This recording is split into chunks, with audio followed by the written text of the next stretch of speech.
through the department. Technically, whilst the law is a bill, it's technically not a law. Okay, so just because these Supreme Court judges are sitting there saying this is unconstitutional doesn't mean that those laws are freaking gone. Okay, that's not that's not how the laws are put in place. So having these judges sitting on the Supreme Court for a life term isn't as important as what you're making it out to be. Bribing a U.S. congressman can vary in cost. According to anecdotal evidence, it's known to take about $99,000 cold hard cash to buy a Democratic congressman. All right. So for about, I don't know, $2 million, you can own Congress. All right. Cheap at half the price. So where are you? Listen here. This is the U.S. Constitution, Article 3. It says, the judges, both of the Supreme and Inferior Courts, shall hold their offices during good behavior and shall, at stated times, receive for their services a compensation which should not be diminished throughout their continuation in office.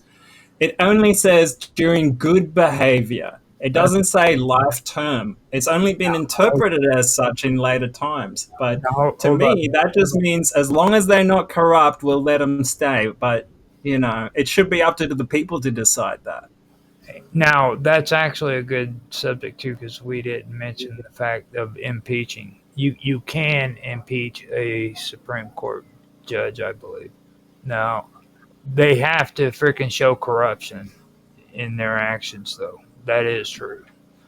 And I don't think either one of us... Well, that is actually good. That is actually a good way to word it. I like that.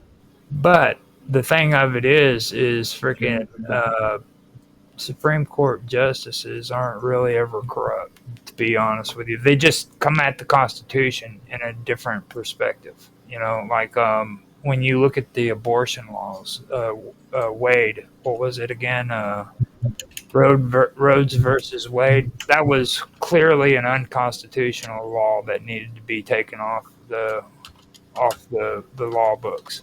Okay, and liberals, modern liberals, love to play up freaking hard about, that just takes away all these rights from freaking women who don't want to have babies. Well, that's not why they freaking declared it unconstitutional. They declared it unconstitutional because it doesn't pertain to freaking laws that talk about everybody, the sovereignty, okay? It specifically focuses on one specific group, okay? And it has nothing to do with freaking the right of babies being born or not being born or any of that shit. It has to do with constitutional law and sovereignty, okay? What is...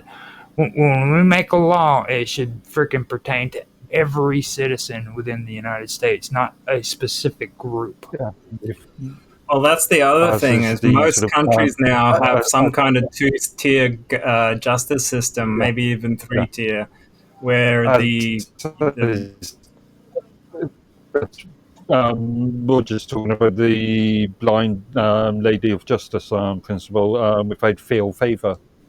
Mm-hmm. How about that black kid that stabbed that white kid in the heart, and because of that, he not only got let off, he also made $500,000 through taking in donations. Now, you as a white person in the US try and stab a black kid in the heart, see what happens. You go straight to jail. Do not pass go. That's one example. But another example is, all these rich celebrities that commit crimes all the time. Hunter Biden smoking crack on the internet all over the place. Did anything happen? No, gets pardoned, right? So that's an example of two-tier major justice. problem about U.S. justice is the money involvement in the if even in UK if you want good solicitors, lawyers, then you have to pay for them. Charisma scandal, you know. It gets pretty nasty because like I agree on that when it comes to the United States. Even now, we do have separate books, okay. And a good example of that, other than what you just said, would be in family courts, okay. When it comes to custody rights, when it comes to women and men, it's very very horrible. Yeah, You know, um, you take a look at that form of law, and you can't call it justice whatsoever. And it's like a separate freaking law book was invented just so they could freaking do this shit. You know what I mean? That doesn't apply to the Constitution or anything else. As a matter of fact, you know, all of this shit goes into juvenile courts. Juvenile courts is completely unconstitutional. The way that frickin' they do themselves, they carry themselves, and the laws that they're putting down is insane. It's become nothing but a mill house so that they can frickin' profit from it. You've got a mother and a father who goes off to work, and their son's a fucking dope dealer or dope addict that wants to sit in the garage getting high. All of a sudden, police force comes in, busts him for freaking smoking dope. Okay, and guess what happens? profiting that? Lawyers or what? No, guess what happens though? The freaking house gets taken away because that boy was sitting inside of those parents' house, freaking smoking dope in the garage. No way. Yes. Well, the parents should take responsibility of the child after all. Did we have an entire conversation about, well, I think on the fixing... You've never kept something from your parents? You don't think that's possible? That's my whole point. No, I'm just putting the scenario. That's what happens. They take the freaking house, dude, because their kid was freaking smoking dope. We were having a conversation. I think it was on the Fixings photo, leading Fixings, or whatever it's called, the other day about who should have responsibility over the child.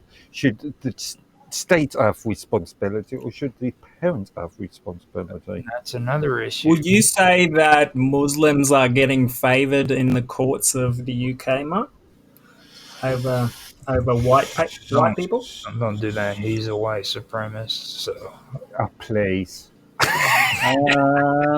He's like... Didn't Keir Starmer cover up Pakistani rape gangs? It's a difficult one because you would have to have a look at each individual case. Just your gut feeling on it. Again, I'm not going to comment. Well, he knows. It says here. He has an answer. He doesn't want to get arrested, that's why. No, I'm not going to comment because I can see different situations and different scenarios. Yeah, it really is. It's about that here. I'm not like yourself. I don't like making broad over encompassing statements. Yeah. The examples of a justice system which is failing to deliver equality before the law are numerous. The failures of the police and prosecutors to act when individuals chanted for jihad at a political rally, the sexual abuse of many hundreds of children in Rotterdam because professionals feared being accused of racism. The postcode lottery of how non-crime hate incidents are recorded depending on which police force area you live in. Okay. That right there is National Socialist garbage. Okay. First they throw in freaking equality. Let's throw this equality shit in. Well, and what we're going to do is we're going to throw in racist bullshit. You know, no, that's what you said. All should be equal before the law. It's the same principle. Well, right? That's what it's meant to be. I mean, come on, dude. You know, we need to be equal among the law, but hey, look at these freaking dirty ass freaking Arabs coming over here with their freaking mop heads, freaking raping our women and freaking acting all. Come on, dude. Seriously, that's straight up National Socialist garbage. You might as well give your country. because there was a conviction. No, you just got triggered. You didn't listen to what I said. It's basically just stating examples of where the law isn't applied equally because of where you live. That's what it was trying to say. Look at what that's saying, though. Look at what. Let's not forget that in the UK we have an ongoing scandal with possible local councils cover-ups. Well, Illegally. Okay. Now on freaking, if you go and you look at like the whole thing about the immigration issues they talk about here in America, you can look at data that was put out by the American Immigration Council. Okay, I'm gonna read you something real quick when it comes to all of this bullshit that's put out here about crimes when it comes to immigrants. Okay, and you make your decision.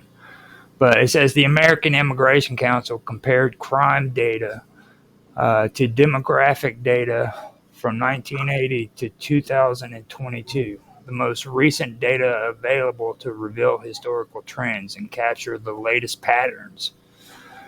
The data showed that as the immigrant share of the population grew, the crime rate declined. In 1980, immigrants made up 6.2% of the U.S. population, and the total crime rate was 5,900 crimes per 100,000 people. By 2022, the share of immigrants had more than doubled to 13.9%, while the total crime rate had dropped by 60.4% to 2,335 crimes per 1,000 people. Specifically, the violent crimes rate fell by 34.5%, and the property crime rate fell by 63.3%. Total crime rates are a combination of violent crimes categorized as murder, manslaughter, rape, robbery, and aggravated assault, and property crimes categorized by burglary, larceny, and motor vehicle theft. The same pattern holds true for data from recent years, from 2017 to 2022. The immigrant share of U.S. population rose from 13.7% to 13.8%, an increase of 1.7 million people. At the same time, the national total crime rate dropped from 2,758 per 100,000 people to 2,335 per 100,000 people, a 15.3% decrease. The violent crime rate alone dropped from 395 per 100,000 people to 381 per 100,000 people, a 3.6% decrease. Okay, so even though you hear all of these freaking populist national socialists here in the United States who are claiming to be conservative saying all of this shit, the truth is crime has constantly decreased over time. All right. Except for the last 2 years. Arrests of prosecutions of crime. Even now. I have to remind you that I think it was under President Biden's time, and obviously is an obvious happening in places like New York and California, where certain crimes are not being prosecuted, such as shoplifting. Shoplifting under $200 or something is no longer in those states being prosecuted. Data is being processed the moment you're busted. Okay, it's not. Yes. It's not. Yeah, or being arrested, even arrested. Okay, so But look at this chart. This is crime rates by year in the US. You can see like easily fudge. You can easily 2020 was crazy. manipulate this data by, like I said, the number of arrests you do. Oh If yeah, you Mark, you're free to naysay about anything. You could just not believe anything ever I'm if you just want. pointing out Yeah. that these numbers can be manipulated. I wanna. I Oh wanna. yeah, See, I wanna in see. either direction, mind you. I wanna see facts. That's all conjecture. It is well known, well documented that shoplifting, minor shoplifting in certain US territories are. Okay, so The homicide rate in the US in 2019 was 1.1%, and 2020 it was already 28.7%. and where are you getting these statistics from? This is macrotrends.net. It's like a global statistics website. Yeah. So the big Like it was high in the 90s, and then it went right down to 2014, and since Biden got in, it's gone back up through the roof.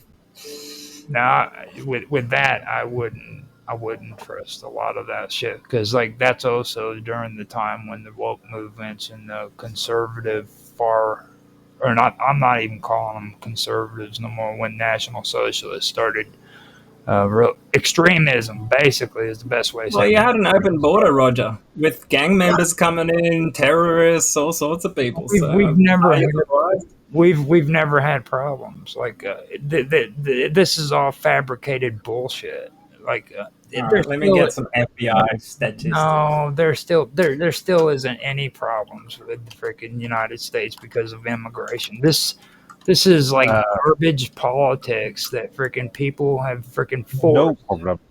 No problems at all, No. including the concept of being able to pay foreigners less money, therefore Well, bringing down wages like a hell. that is actually an issue though. So that is a problem. So yeah, your statement is Now, factually incorrect. when you go and you look at that, what you have to actually look at is the real victims in this whole deal is the actual immigrants who are freaking dying because freaking they're trying to sneak across the border. The ones that are freaking locked inside of a freaking semi truck and freaking literally die in the hot burning summer because freaking ICE is getting ready to bust the truck and people are getting paranoid, so they freaking run from the truck and just leave all these immigrants inside of there to die. Fact check, that actually happened. Okay, that's I've not seen any. okay.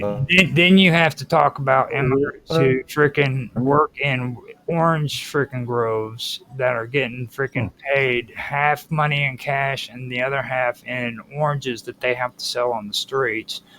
Those people are being found dead in ditches because freaking they're not protected by the United States laws at all. So freaking they can be freaking used as freaking slave labor. Basically, they can be paid freaking under the thing. And guess who's fighting for these immigrants? Guess who's fighting for these immigrants? These illegal immigrants, which is a term I hate. Guess who's going up there and saying, "Freaking, we need The illegal immigrants. They by entering the country illegally by default. The illegal immigrants. all of these That's by default. all right." Now, all these progressive liberals are most likely the same ones that are hiring these freaking illegals to freaking come working on their freaking property so that they can get less labor.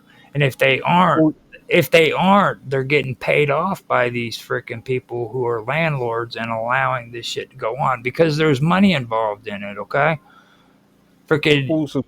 Also, on your point of that these illegal immigrants are not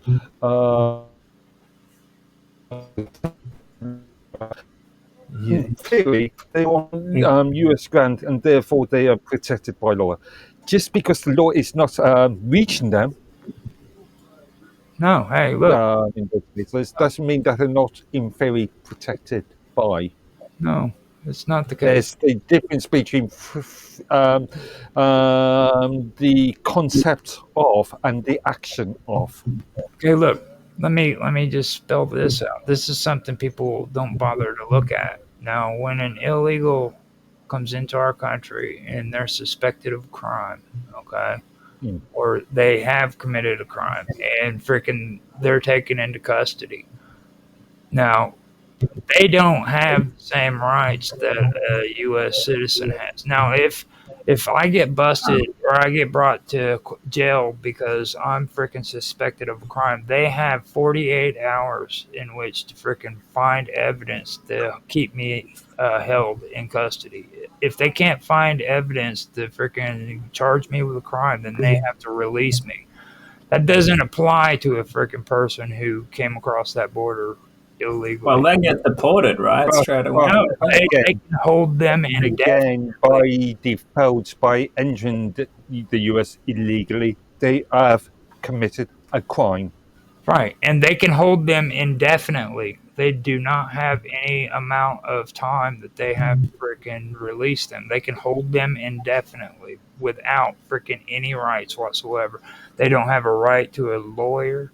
They don't have a right for any kind of representation because they're in a foreign country without permission. They are, okay? They don't even have the constitutional rights that their country would have because they Yeah, but lately there's been a trend of them actually supporting the illegals in a way. Like, did you see like the media going on? Oh, we need to bring this illegal guy back from El Salvador. Yeah, look at what's happening in Europe, in UK, and the rest of Europe, because of Europe, the European Court of Human Rights. You get illegals coming into, let's say, the UK, and they have been provided the right to stay here because the court of foreign court has decided, the European Court of Human Rights has decided that they have got specific rights, and our own legal system cannot do anything about that. This is why I argue that the UK needs to leave the ECHR. Mm-hmm. Motor vehicle theft is up 12%. You guys are talking about like freaking motor vehicle theft and like. Mind you guys that Roger is a white male, which is the highest demographic for committing crimes, and also falls within the highest age bracket for committing I crimes. believe murders is the highest number when it comes to murders. It comes from in the US is African Americans.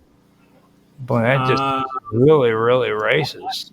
But I don't. No, I believe that if you do this, if you do the actual research, that is actually correct. I'm not saying you're racist. I'm saying that the freaking data's racist. You know, Why? it's Oh my like God. point blank saying like I'm a freaking old fucking white dude that likes to steal shit. I mean, granted, you could argue that white collar crime. Well, fraud you and also stuff said you hated be something, and that could be a crime. Hate more crime. by white It's a hate US crime. citizen. Yeah. But all crime, again, you making overly sort of loaded statements. Now look, when I did my read, okay, one. I put it out there for you. What I'm telling you is these are what I know are facts, okay? Now freaking I'm not saying that freaking I'm for or against it because it's like freaking you heard what I said about the illegals, okay? And where the true problem is, okay? I'm not I'm not concerned with the freaking National Socialist bullshit. Okay. Now, also, I also mentioned that freaking these supposed woke bastards are probably the ones who are actually pushing for all of these rights to freaking keep them here in the United States because they freaking make money off of them. Okay, they're the ones. Well, They're the honestly, ones who have the Hispanic freaking maid that freaking all their rich buddies think is freaking cool. Oh, she's got a Hispanic freaking maid. well, here's the thing, Roger. Wokeness is another term that's been flipped, all right? Because woke used to mean awake, and now it's actually turned into the opposite. People that are like totally brainwashed, what we would used to call NPCs, non-player characters. And this is Also, these like of money. Remember, lawyers make a lot of money out of that. So do NGOs. Do all those charities that Mark. I actually fact-checked you, and it turns out you're wrong. in what way? In what sense? The most murders are committed by white people, just by 500 odd murders or so Yeah. in total. Per capita, you're probably right, but in Yeah. total, more Vincent white people. Vincent on X, he's in New Zealand, and I told him I want to do a video series called "Crazy White People in New Zealand" because I think that would probably be like the coolest freaking stream I've ever done, to be honest. Because like, you want to talk about some crazy shit, dude? You go check out what these crazy white people in New Zealand are doing. You think freaking Mr. Robot's freaking nuts? He ain't That's nothing. those theories. He ain't I'm the nothing. most sane guy here. Everyone knows it. Well, yeah, I gotta admit that. I gotta admit that. I Not a met competition. It's okay. Amos on freaking Jaffe's show, dude, and he's pretty cool too. But when it comes to comparing you two, you gotta be a little bit better than he is. He's That's Australian, isn't he? Yeah, he is Australian, Just not a New bit Zealand. passionate about stuff. Anyways, what's our next topic again? Now, one thing though, since you were bringing that up, I think I should bring up this whole thing about the Supreme Court and citizens, birthright citizens. Now, the Supreme Court keeps hold on Trump's restrictions on birthright citizens, but said May agenda. The Supreme Court on Thursday kept on hold President Donald Trump's restrictions on birthright citizens, but agreed to hear arguments on the issue in May. Trump's executive order to end birthright citizenship for the children of people who are in the U.S. illegally has been halted nationwide by 3 district courts around the country. Appeals courts have declined to disturb those rulings. The Republican administration had sought to narrow those orders to allow for the policy to take effect in part or most of the country while court challenges play out. This is expected to be the focus of the High Court arguments on May 15th. Now, birthright citizenship automatically makes anyone born in the United States an American citizen, including children born to mothers in the country illegally. The right was enshrined soon after the Civil War in the Constitution's 14th Amendment.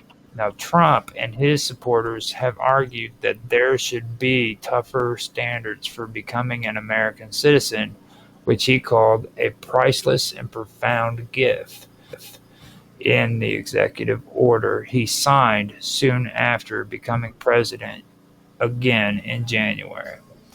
The Trump administration has asserted that children of non-citizens are not subject to jurisdiction of the United States, a phrase used in the amendment, and therefore are not entitled to citizenship. Trump said he is so happy the Supreme Court will hear arguments. I think the case has been so misunderstood, Trump told reporters in the Oval Office. He noted, oh, what? What was you saying? Mark said something, didn't he? Yeah, I'm just thinking that there could be a much wider issue here, based on the I can't remember if it's the UN Convention on the 1954 UN Convention on stateless persons, or the 1961 Well, that's what I was wondering. Convention Will their mother's country take them back? Because you're in effect making that child stateless. Well, Yeah, citizenship. I think. Therefore, it would be a violation of UN conventions. Yeah. Is it really? Yeah. The whole of Palestine is made stateless by Israel. The citizens themselves can make themselves stateless, but a government or a state or a government cannot make somebody stateless. Interesting. It's a violation of international law, in effect. That is an interesting concept. But to be honest, though, Donald Trump wasn't really that big of a fan of the United Nations. So there's a good chance he's going to put up that middle finger and try to shove it up somebody's butthole. Do you have an opinion on it, Roger? For me, when people are born in the United States, they're born in the United States. I think that it should be all about geography. It doesn't matter. You know what I mean? That for me, if you're born in this country, you should freaking be an American citizen. Shit. So if a bunch of women sneak in here just to have a kid to get their family into the country, that's okay. Yeah, you can see. People in the United States should be doing their job. If they wanna support freaking borders and shit and immigration, then they need to be doing their job. One point you mentioned is about sticking your finger up the UN's backside. Are you saying that Trump is going to lead or going to push the US out of UN? The UN cease to become a member of the UN. I don't think he's able to do that, considering the UN is right there in New York. Yeah, he could be stepping on more than he can chew. But in this case. For me personally, I think that the immigration period is just a load of shit, and we should never have had it. Our country was established because of freaking immigrants. If you want to talk about people who are American citizens first, that would be the Native Americans, and we did a shitty job with them. Now as they are the America, and you talk about the US here. England really, two different things. One's a continent, another one's a country. England, the US, the United States of America has only been around since 1760. But you gotta understand, we're beyond the English thing because we sent you guys packing. Okay, you guys these Native Americans were not Americans because yeah, okay. Here it is that in the convention of the UN, it only relates to refugees, not to illegal immigrants. Yeah. So, yes, and also citizens. If your child is born on US soil, that automatically makes that child a citizen. No, because they're not necessarily a refugee. They might have just come here intentionally. But they're a citizen. If you are born on a soil on the country's soil, that makes you a citizen of that country. Right. Not if Trump says no. Yeah, and that could be a violation of the UN Charter on, or even the 1950, 54, 50, or was it 1954 convention or the 1961 convention. Only if they're a refugee, but then you need to be given And refugee status. citizens, and He's citizens, talking about the not actual act only of being born, citizens. like not being a refugee or an illegal or anything like that. He's talking about just if I was going on vacation to France and my woman was pregnant and she gave birth to a baby in France, that baby would be a French citizen. Now, see, I don't think that's a good way to do it, because you have no roots there. You've got no real right to be there. It doesn't make sense. The best way to protect your country is to have that not a thing, because like it'll definitely get exploited, right? It just creates a vulnerability that waters down your population. And I'm thinking Chuck Norris Invasion USA. You know what I'm saying? Fucking look how stupid that fucking movie was. You know what I'm saying? So I don't know. It wasn't even a good fucking movie, dude. Like this, they had But it was fun, though, wasn't it? they attacked freaking the United States through Cuba, and the only place they were attacking was freaking Miami, dude. You know, Well, that kind of makes sense. It's pretty close to Miami, right? fucking serious, dude. Like that's something that some stupid fucking individual would come up with. That was probably the worst freaking movie I ever watched of Chuck Norris, and he's played in a lot of horrible movies. Don't get me wrong. I've not watched film in each. I've not seen it. Fan of him anyway.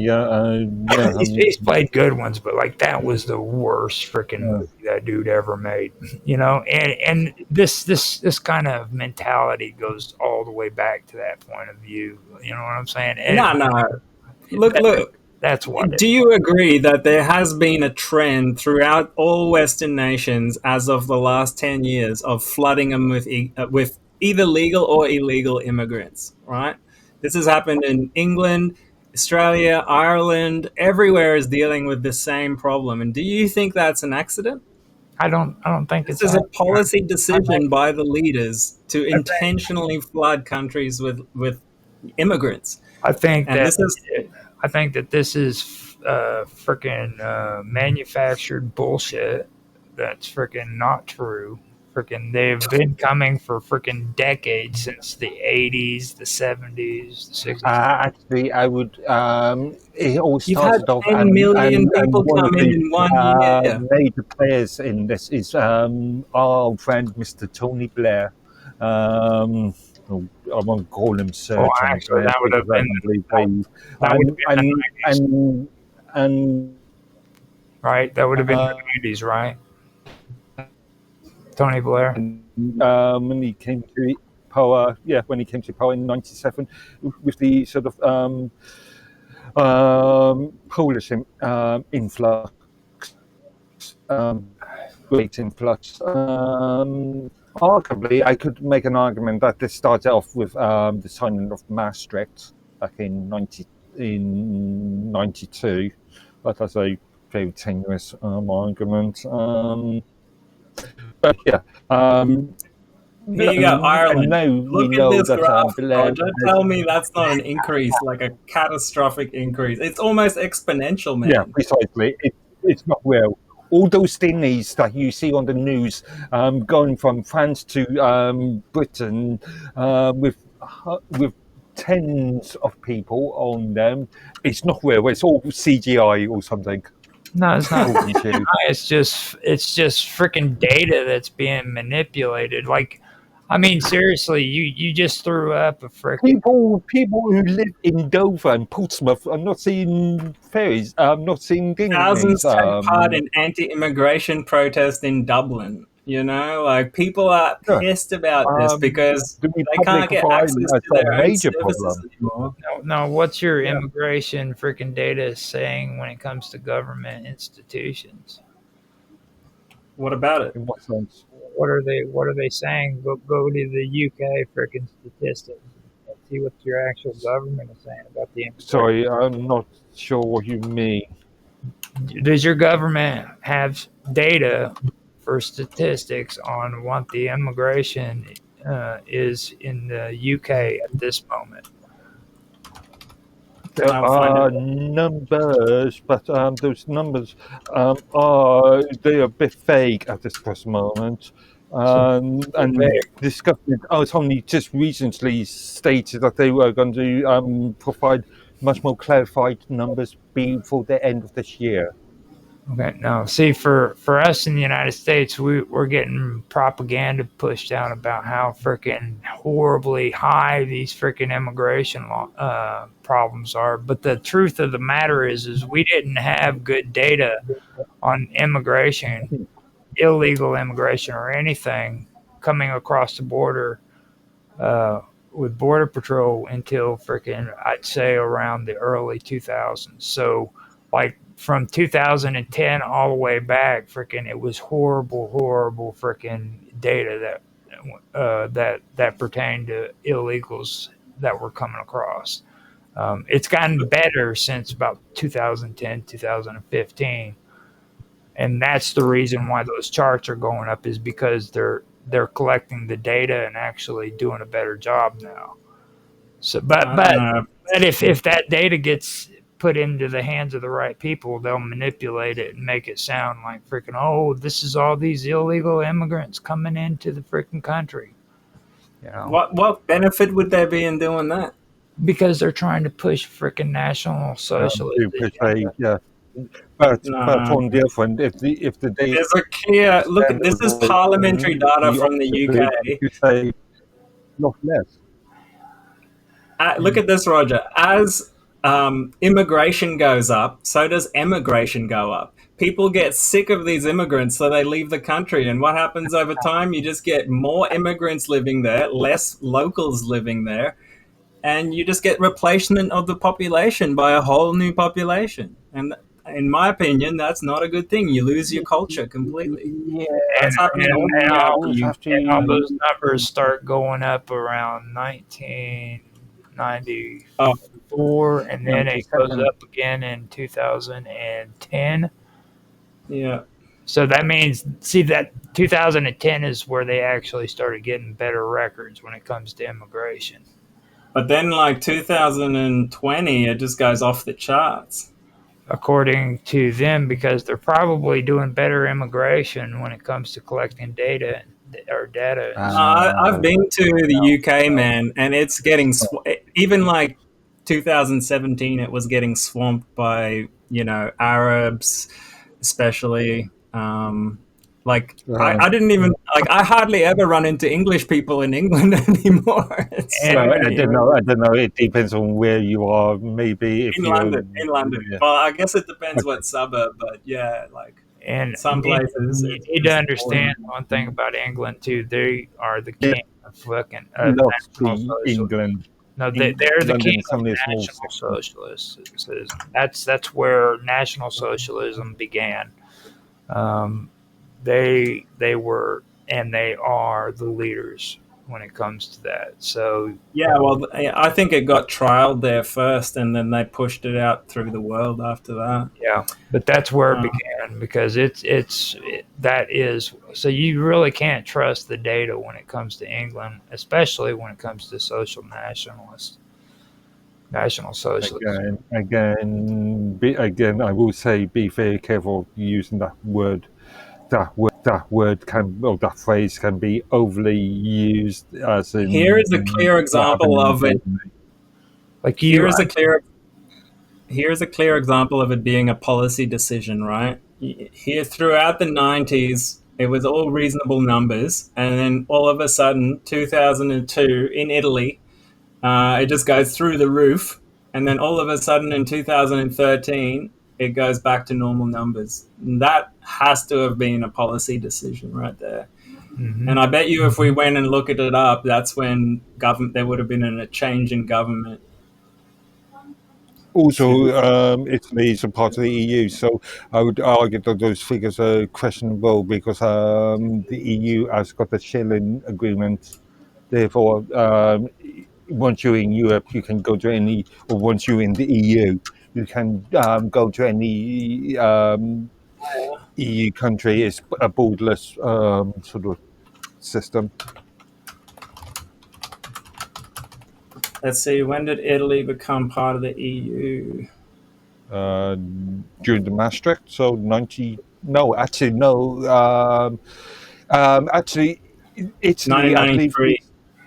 Yes, with the son of Maastricht. But when did Italy become a member of the European Community, ECC, and not the EU? Remember the European Community. Yeah, ECC, Also European in Economic Community. 1993. Also in Okay, 1993. I thought it was one of the original EEC members. I thought it was some part of the group of 12. Giorgia Meloni's political career does not. Isn't that the current? Yeah, she is. Yeah. Sergio Mattarella served as president from 2015 Actually, onwards. no, I was correct. Italy was one of the founding 12 members of the European Economic Community in 1958. So, What? yeah. Yes. Don't conflate the European Union with the European Economic Community. They're technically you're right. even though the European Union came from the European Economic Community, you should look at them as the European Economic Community as being predecessor to the European Union. Yeah, okay. That makes sense. Well, before them, it was the Illuminati. It was the Illuminati before them, and then from the freaking Freemasons came the Illuminati, and then came the freaking European Union. Again, That's an there is interesting no question. sort of legal status for the Illuminati. You could argue that the Illuminati is a fictional thing. Well, You could argue. No, it's not. It's You could well argue. documented. It's well documented. Again, where is their headquarters? Can they go to? Can they hear something from the Illuminati press office? yeah. Mark, you don't need a press office to exist. That's ridiculous. As an organisation, a press office always works. Okay, so we're supposed to believe that the conservatives here in the United States is freaking not National Socialists, right? But I want to move on to this next piece because Wait a minute. Before we move on, this kind of Look at goes this. into what we're talking about because we're looking at graphs and everything, and I'm not going to read anything. Okay, I'm just going to say. I just want to say something. Conservatives Like, sound when alarm that- for Trump's admin, and they want to push out real ID rollouts. So Okay, so this now, actually goes back to. okay, This actually goes back to Tony Blair. Why is there no president of Italy he has between been wanting 1999 and to push 2015? this, to do this for the last 20 plus years now. Is it Blair Foundation? Yeah, the Blair Foundation. Blair has been one of the biggest players in this. Here we go. And has been for 20 years. In, I think, what's it, 2006, under the Conservative, no, I've got to remember myself.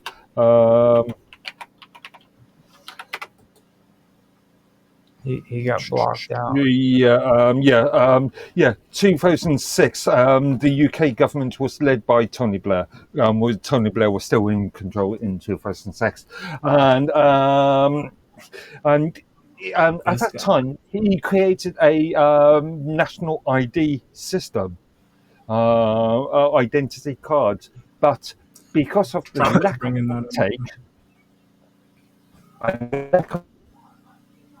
Okay, he froze out. What was you going to say? Blowing It a was gasket. so it was actually dropped 6 months, just 6 months after it was implemented. It was completely scrapped 6 months in, and Tony Blair has been wanting to push this concept ever since, and he has been attempting to push this through the Blair Foundation throughout the world.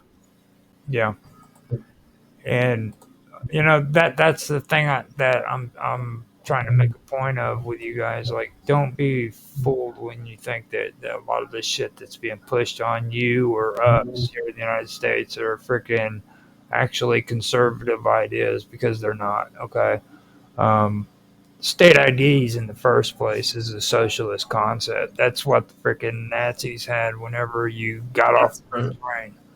You know, That's your pay. so, it's also what the USSR had as well.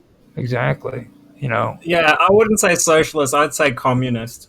no, But Well, no, I'd say socialist is extremely good. socialist. It doesn't have to. You could argue left or right. You could. but just quickly before we go on, remember how I said this is a policy decision Yeah. starting in Yeah. 2002? I looked up who was the prime minister then, and it turns out they just got a new one, or president or whatever, of Italy. And guess what he was into? Open society theory. Ah. So open society, a term Blairite, coined by French Jewish philosopher Henry Bergson, and describes a dynamic system inclined to moral universalism. So yeah, that's where these policies likely came from. And isn't it George Soros that just created the Open Society Foundation as well? And he was also funding a lot of these NGOs A that were shuffling immigrants over the border and stuff. closed system of law. A closed system of law, morality, and religion. Monstrous Open Society. It's called a closed society, closed system of law, morality, and religion. That is fucked up. Oh, It's kind of deceptive, isn't it? Yeah, a Thing- closed society of law, morality, and religion. Not an open society. Okay. Let's see what the definition. Karl Popper defined the open society as one in which an individual is confronted with personal decision as opposed to magical or tribal or collectivist society. Oh God. He considered that only democracy provides an institutional mechanism for reform and leadership change without the need for bloodshed, revolution, and coup d'etat. Oh. And you Interesting. hear all that freaking woke freaking jargon that you just spilled out there when you was reading that shit? Yeah, well, I mean, I wonder if this is where the whole democracy paradigm came from. Yeah. Open Society and Its Enemies was the book that he wrote. He believed that the social sciences had failed to grasp the significance and the nature of fascism and communism because these sciences were based on because these sciences were based on what he saw as faulty epistemology. Totalitarianism forced knowledge to become political, which made critical thinking impossible and led to the destruction of knowledge in totalitarian countries. Well, that's partially true. Well, yeah, that's kind of intense if you know what you're reading right there too. That's potentially dangerous. I want to read this book. That's Open Society and Its Enemies. That's extremely dangerous. agreed. I like dangerous things. Yeah, I know you do, you rebel. I'm gonna suggest you to Illuminati because freaking I think you two will get along perfect. If he's into killing the Illuminati, that sounds good to me. So mass surveillance. Do you believe that these new freaking real ID cards are going to end up being mass surveillance to where? 100%. I mean, They're going that's to be used in really the what same it's way. designed for. they're going to be used as in the same way as the Sesame system is used in China. Okay. Yeah, exactly. Yeah. You bring that into a surveillance grid, which they're also designing. You just got turnkey tyranny, mass control system. You just turn off someone's wallet if you don't like them or if they're a political opponent. Easy peasy. Right. And it's coming in junction. I don't know if you saw recently one of these. He was the CEO of Nestle saying, "Oh, water shouldn't be a human right. Access to water shouldn't be a human right. It should be commercialized." And at the same time, Bill Gates is buying up all the farmland, and they're killing off all the chickens and the cows for climate change.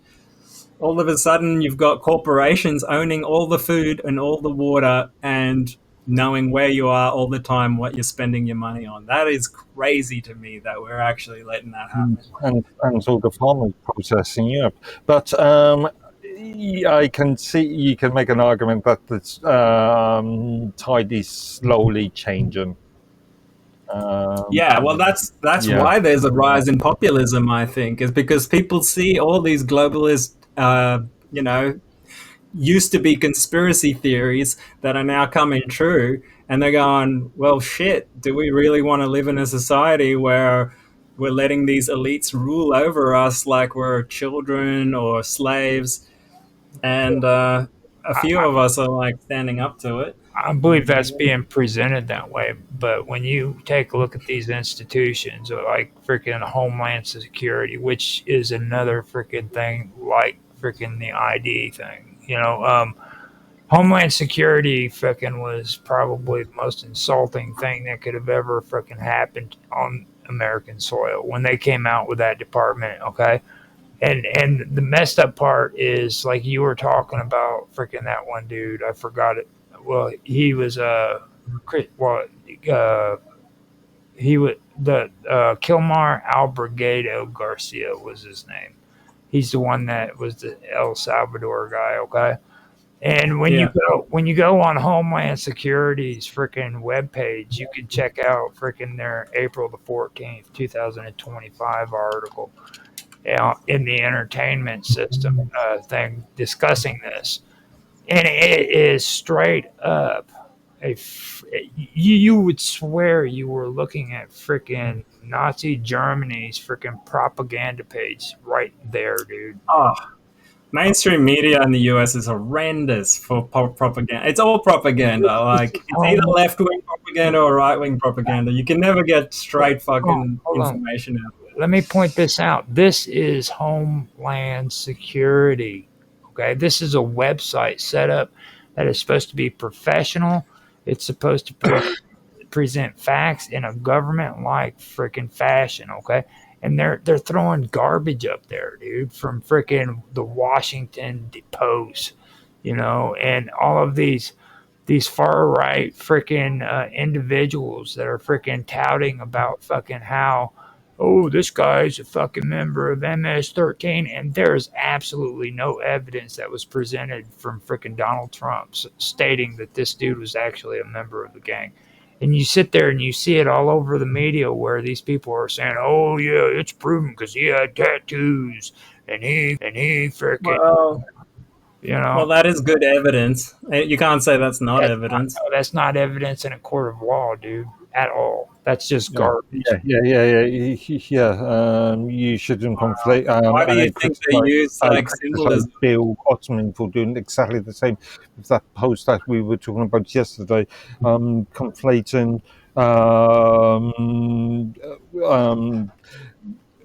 Well, regardless of the fact of whether he's a gang member, he was an illegal immigrant.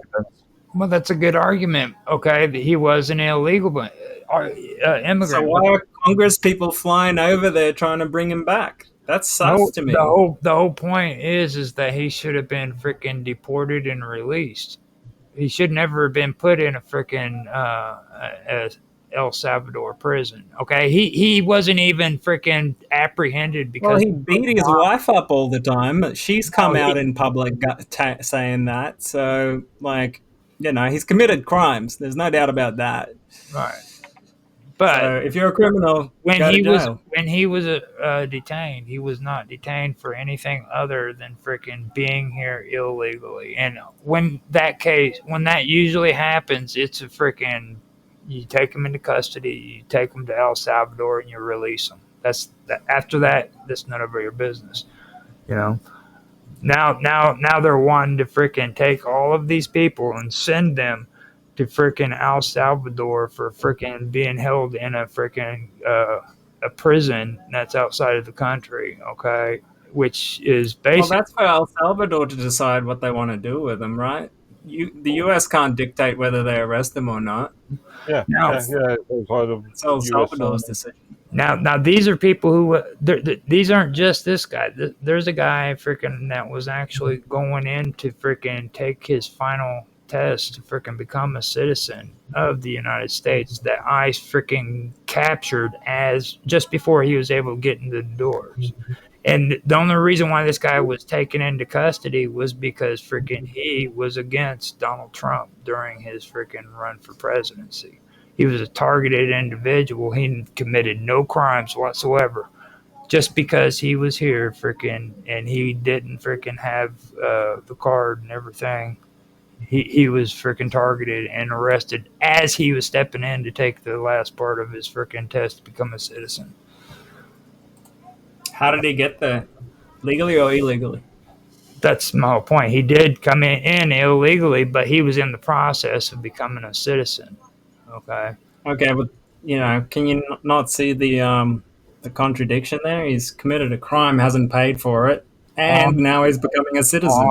On the day that he was going to become a citizen, freaking ICE came in and apprehended him. Okay, that's. Why do you think that's a bad thing? He was yet to be a citizen. He never. I mean, other than coming in illegally, freaking, he committed no crimes. He didn't. Yeah, but that is a crime in itself. Like, if you just let every Tom, Dick, and Harry in the whole world waltz in there and become a citizen, what do you think's going to happen? He was at least making an effort, wasn't he, to become a citizen? Yeah, of course he was. He probably hiked through the jungles of South America to get there. But, he was actually freaking going in and studying and trying to freaking become an American citizen. He was outside the freaking door where the freaking test was being done and apprehended by ICE. Yeah, to prevent him. He wasn't a U.S. citizen. Look, I don't think that should be necessarily the top priority, but it should be up to the government or the people to decide who comes into the country and who doesn't. You shouldn't have people waltzing in there illegally and make them citizens. I think that's silly. That wasn't decided by the government. That was decided by Donald Trump and National Socialists. Well, Donald Trump is the government. No, he's not. Well, he's the leader of the country. Okay, he is not. He is the president of the United States. Elected representative of the country. Okay. I know the US have this mentality about their president being the leader, but again, I don't like that connotation. Is the elected representative of the country. Yeah. Mark, are you disagreeing with me? I'm so surprised. I'm so surprised. Yeah. So anyway, but what's interesting to me with that whole situation is how hard the media has defended this guy, the gang member guy, when he had no right to be there. And whenever the media goes that hard on a topic, I immediately become suspicious. I think either they paid off a bunch of people to support him or they were on the take somewhere along the line for whatever the crimes they were already committing. That's what I think. Well, arguably, in this one specific case, you could argue that it's a much more of an administration issue than anything else. He said in this specific case. And I see it actually as a two-way street. It's not just like the woke liberals that are doing this. It's also these freaking National Socialists that are doing it. They're freaking really promoting this whole freaking idea that these Mexicans are coming over into our country and these South Americans are coming. Another word for national They're rape. this They're raping our another word and a more appropriate word, I feel, for what you describe as national socialist is there's no such thing. sovereignty. People that want to keep sovereignty. Individuals. Yeah. Which are Again, the cold-blooded Americans, like yeah. red-blooded Americans. Do you believe in your own borders? Do you believe in that was acceptable. That was acceptable back before the time of freaking socialism. Okay, I had to accept that do too. you believe That's the nationalist. The nationalist movement was freaking overran by freaking the socialists. Freaking precisely you use nationals now? You're using national socialist, And you're misusing the word socialist as well. no, I mean you need to understand the old Do you believe? national, Question. old Question for nationalist ways do not you. exist. They just don't exist. You specifically. Slower, Mark. Slow down. Slow down. Of your borders. Do you, Roger Hansen, believe in the security of your borders, By me, or taking control of the security of your borders? no, Yes or no, Roger? No. Yes or no? no. Simple yes or no question. That's some dumb shit, dude. You know, French people freaking helped in our freaking Civil War. Just You are evading the question. no. I mean, I'm serious, It's CGI. dude. You are evading the question. Seriously. Please answer the question. Seriously, there has been no signs that there is going to be any kind of You are invasion evading of the the United States question. by a foreign Please government. answer the question. It's already happened, Roger. No, it hasn't, dude. No, Yeah, it has. No, 10 million immigrants coming in the 2 years, in question. like It's 3 years. invaded. immigrants coming in because they want to fucking do your roof. You know what I'm saying? Come on, dude. They want because They want to come in because it's better Americans than where they come so- from, but because Americans are so fucking lazy, they can't fucking do jobs that freaking are menial. Notice Be- he's be low. still evading the question. No, it's not. That's not consider the invasion. fact That's not that during invasion. Biden's administration, 10 million illegals came in. As soon as Trump got in, there's none. All right, so that's a policy decision right there. All right, There's none. So Are you it's seriously? got nothing to do with the people. It was a you government policy seriously- decision. Are you seriously So- saying? Are you seriously so- saying that freaking no immigrants have snuck over the border since freaking Trump came in? So, based upon I your think it's gone You down. honestly believe from what it? I've seen, it's gone down like 99%. No. so based upon See, your that's my whole point. based You guys are upon your selling into this reply, propaganda. That is based not upon true. your reply and your Let's see. obfuscation of answering my question, are you stating that you No. are globalist? No, I'm not a globalist. You know what a person who cares about this country is? A person who cares So, about this country. in effect, you are stating that you are national Hey. socialist according to your own No, definition. no. A person who cares about this country in this country is somebody who freaking cares about the things that are happening to American citizens and not worrying about immigrants that aren't fucking doing a damn thing to freaking people in this country, okay? Immigrants have fucking not only fucking helped our country, it's made us stronger all throughout American history. These son of a bitches fucking want us to believe that fucking it is horrible to fucking allow immigrants into our country. Okay? Illegal aliens. No, okay, so let me put it to you this way. Fucking this whole damn thing about immigration started off of racist bullshit where fucking they didn't want people from Africa and fucking Middle East coming into our countries because they were dirty fucking immigrants. I don't think that's true. That's what it was. Read up Immigration has always been allowed. Immigration was always allowed until fucking Ellis Island came into being. Okay, Ellis Island came into being, and the US is built upon immigration. okay, fucking before Ellis Island, everybody was welcome to fucking the United States. This was the land fucking made of golden streets, dude, where fucking dreams could be made, and we could fucking become somebody.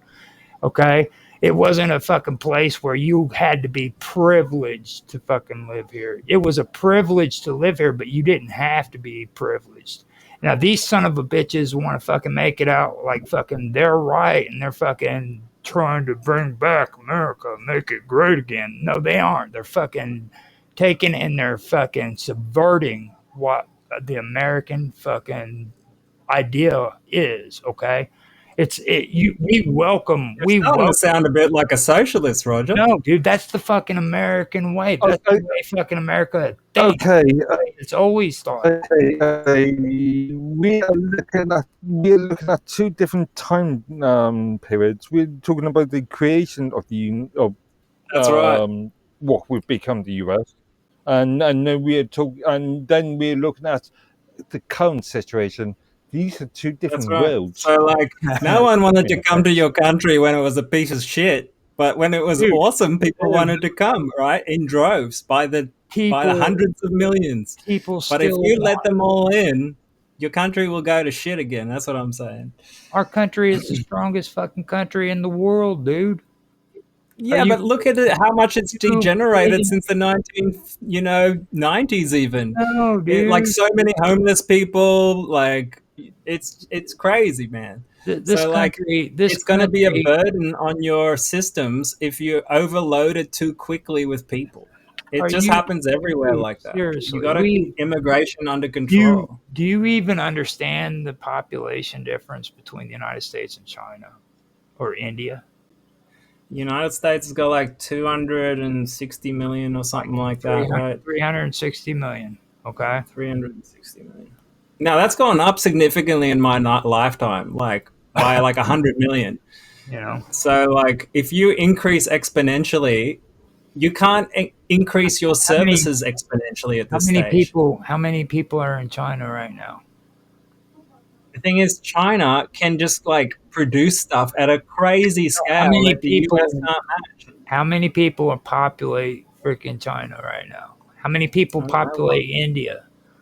1.4 billion. Yeah. Yeah, and do you know the poverty rate in India? You don't want to become like India necessarily, mate. That's all I'm saying. There's a big You- there's a big difference there. There was a lot of question about corruption in India. I mean, as I demonstrated the other day, how much money places like the US, not so much, maybe not so much now, but the UK and Japan gives to India for various things, and India's got this poverty issue, but they've also got a space program. Yeah. Yeah. Yeah. In fact, and you were mentioning it the other day, freaking, it's like they come up with excuses to where it looks dignifying to give them money when in reality it's just, you just really. you know. Well, look at these border apprehensions. What was it? So, I think 2015, from 1947 to 2015, we were giving them foreign aid, and then from 2015 to current stage, we relabeled the foreign aid and called it business investments. When in fact, in reality, it is still foreign aid, but it's just changed name just because it sounds nicer as far as the public's concerned, as far as the mainstream media is concerned. Makes it Like- look. I think it's beneficial to have a large population, but your infrastructure has to be able to maintain it. If you increase your population faster than you can increase your infrastructure, you're definitely going to go downhill. Look at what South Africa did, right? The government brought in like millions of people from North Africa because they wanted to win an election. They just bust them all in, and now the power grid can't keep up with the demand, and there's like blackouts for half the day. That's the kind of shit that can happen if you just like increase your population too quick. But there's definitely a benefit of economies of scale if people work together and actually work at the country and like integrate into the society. But if you have a whole bunch of foreigners coming in that don't give a fuck about your philosophy or your culture, you just end up watering down all the good aspects of your country that the people like, you know? Well, the thing is I don't see freaking here in the United States where our culture, if we have any, is freaking being influenced by immigrants. As a matter of fact, it's bringing to freaking, like our country is actually freaking getting better culture because we have Mexicans here. They make some of the best freaking food. They bring a lot of I don't traditions, disagree with that. That's, things of I that disagree nature with that. where Again, it's all about integration. One thing that's been pushed on European countries is the idea of multiculturalism. And again, this is another Blairite idea. I mean, That name's going to be reappearing many times in this discussion. But multiculturalism is. I've got nothing about a multiracial society. But I've got a problem about multiculturalism in this respect because you can create ghettoization. You can create a lack of integration. now with that in India too, you also have to bring up the fact that a lot of the freaking ghettos and stuff that was formed in India specifically was a direct result of freaking what's his face Rockefeller. Actually, I disagree because a lot of Indian JB Morgan. ghettoization is really down to their sort of class system or caste system, which has been around for hundreds of thousands over Thousands, 2,000 years now. Morgans too are pushing freaking for industrialization as well as freaking vaccination laws. I'm not sure I'm looking at. Please explain. His name is Sri Thanadar. Sri Thanadar. He's a congressman. Yeah, and Democratic congressman. He says that we need to impeach Donald Trump. okay, I'm that's saying, it. like, if you let immigrants come in large numbers, they'll eventually get into politics, and if they end up with a majority in the population, they will dictate what goes on in your country. Well, see, Or let even me subvert your current government when they're not even in power, let like me this put it country. this way. So you as an Australian understand, okay? This is something that is coming from an white American citizen. Donald Trump is teetering on the freaking borderline between freaking yes, he should be impeached or no, he shouldn't. It all depends on how freaking the rest of this, because the shit he's doing is fucking crazy. Okay, now the Doge stuff is really good. He is actually doing something that needs to be done in that aspect. Are you saying the stuff that the Democrats did wasn't crazy? Like, the amount of scandals that they went through was like, you can't even count He it. has literally crossed the line into fucking insanity. At least with Biden and them, they fucking did it behind closed doors and nobody fucking knew about it. This shit that he's doing I would argue that's not better. That's not bad. It still came out, though. It still came out. maybe, but fucking it was at least that. Donald Trump is openly and blatantly doing this shit in people's faces. He kind of ran on this stuff, man. That's why people elected him.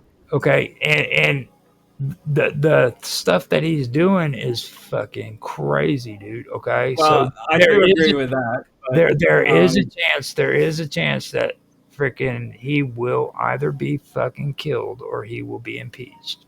Just understand that definitely a big risk. He is right there on the because me, for one, I voted for Trump. Okay, I did vote. Okay. The thing is fucking what he said he was going to do and what he's doing now isn't fucking happening. Okay, I just told you guys. What, for example? Give me an example. Fucking this immigration shit. Fucking creating freaking.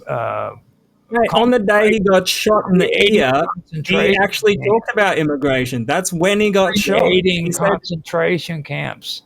Okay, that's what this shit is. You can fucking call it whatever the hell you want and say what Not it's really not putting them in concentration concentration camps. camps.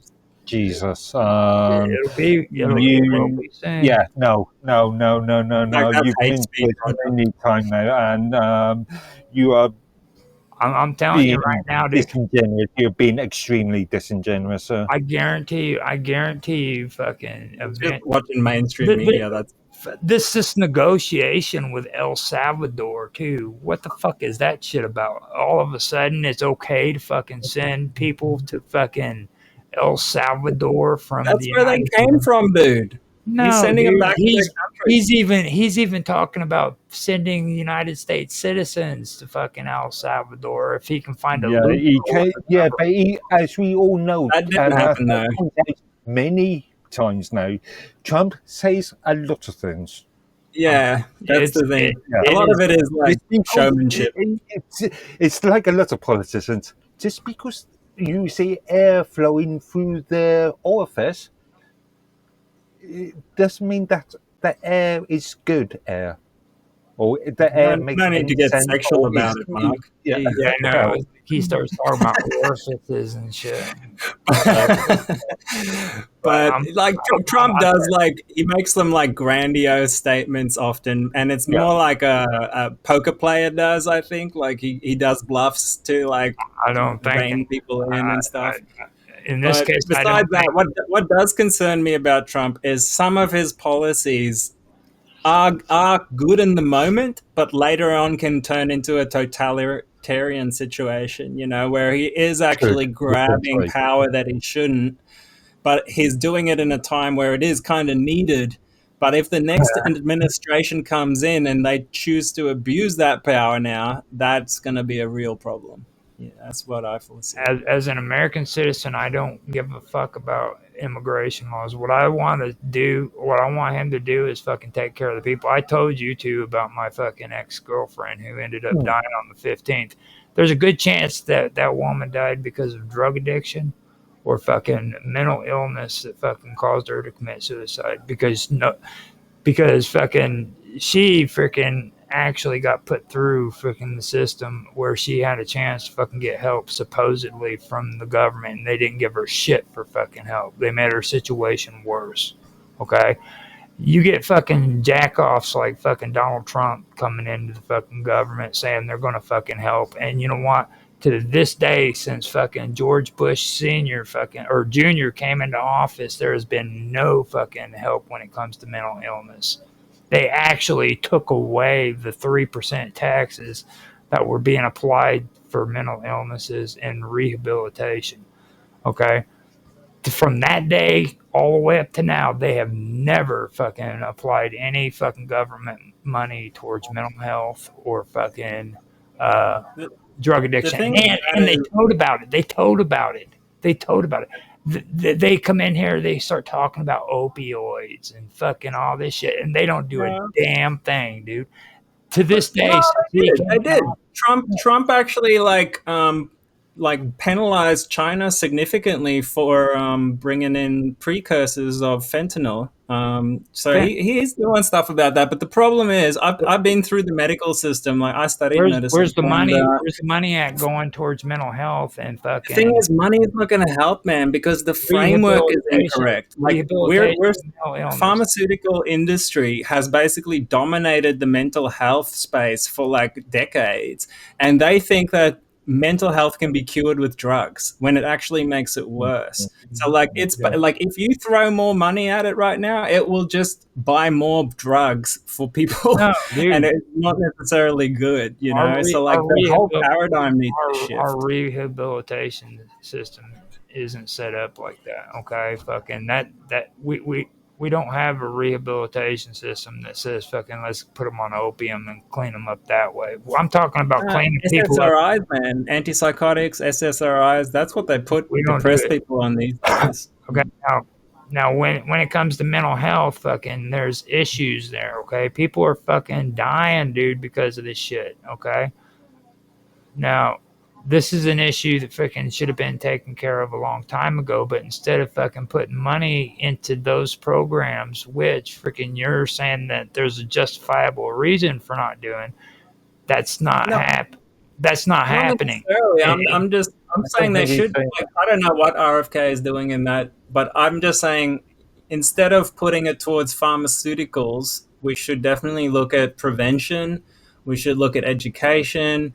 We should look at like some kind of community support structures, stuff like that that can deal with the root causes rather than putting a band-aid on it with drugs or whatever. Well, no, That's all I'm they saying. they would rather run over here and take care of those fucking dirty fucking immigrants from other countries rather than taking care of fucking the mental illness going on in our country and the fucking drug addiction, which they fucking stood on when they were running for fucking office, and they didn't do a damn thing when they got into fucking office.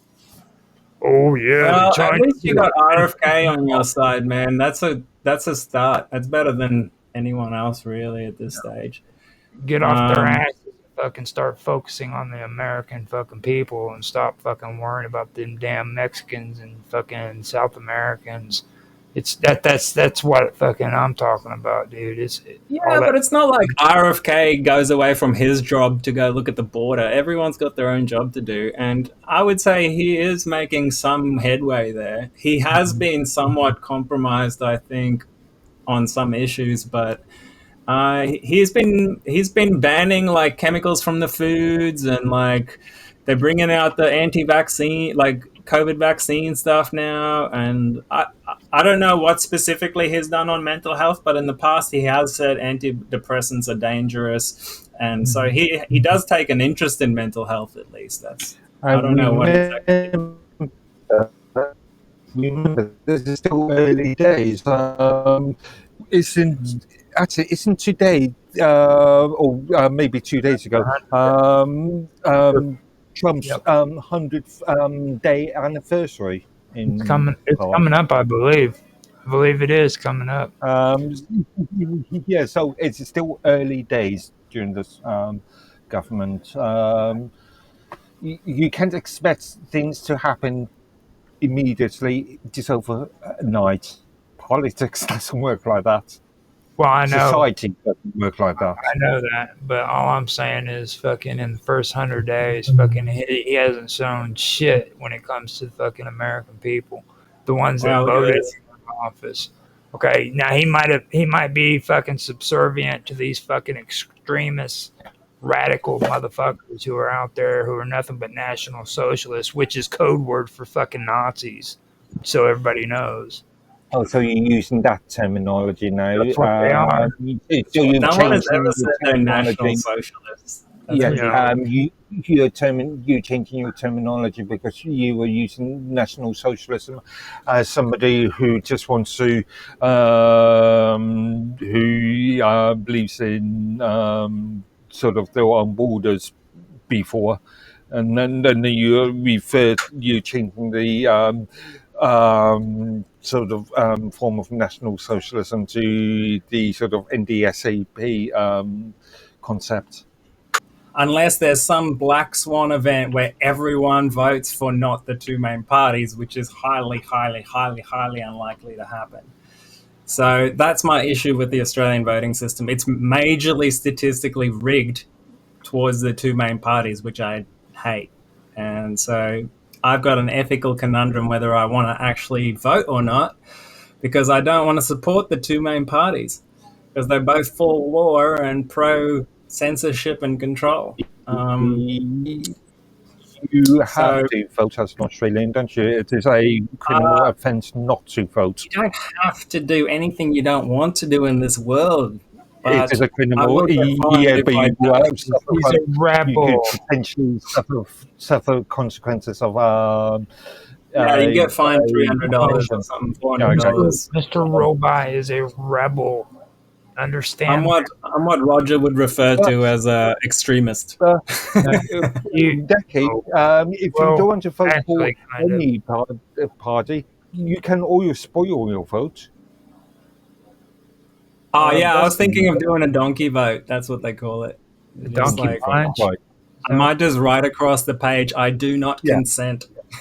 Or standard is crossing all boxes using one line and then just let 'em- writing none on that. Or just draw a big dick on the page. Just let them know you're breaking the law. Yeah, Shit. Like give them Whatever. your name and say I hate you, so that they can come and pick For you more up. information, contact me on this number. Like if you Use my don't even email go address up there on and his mailing vote, page.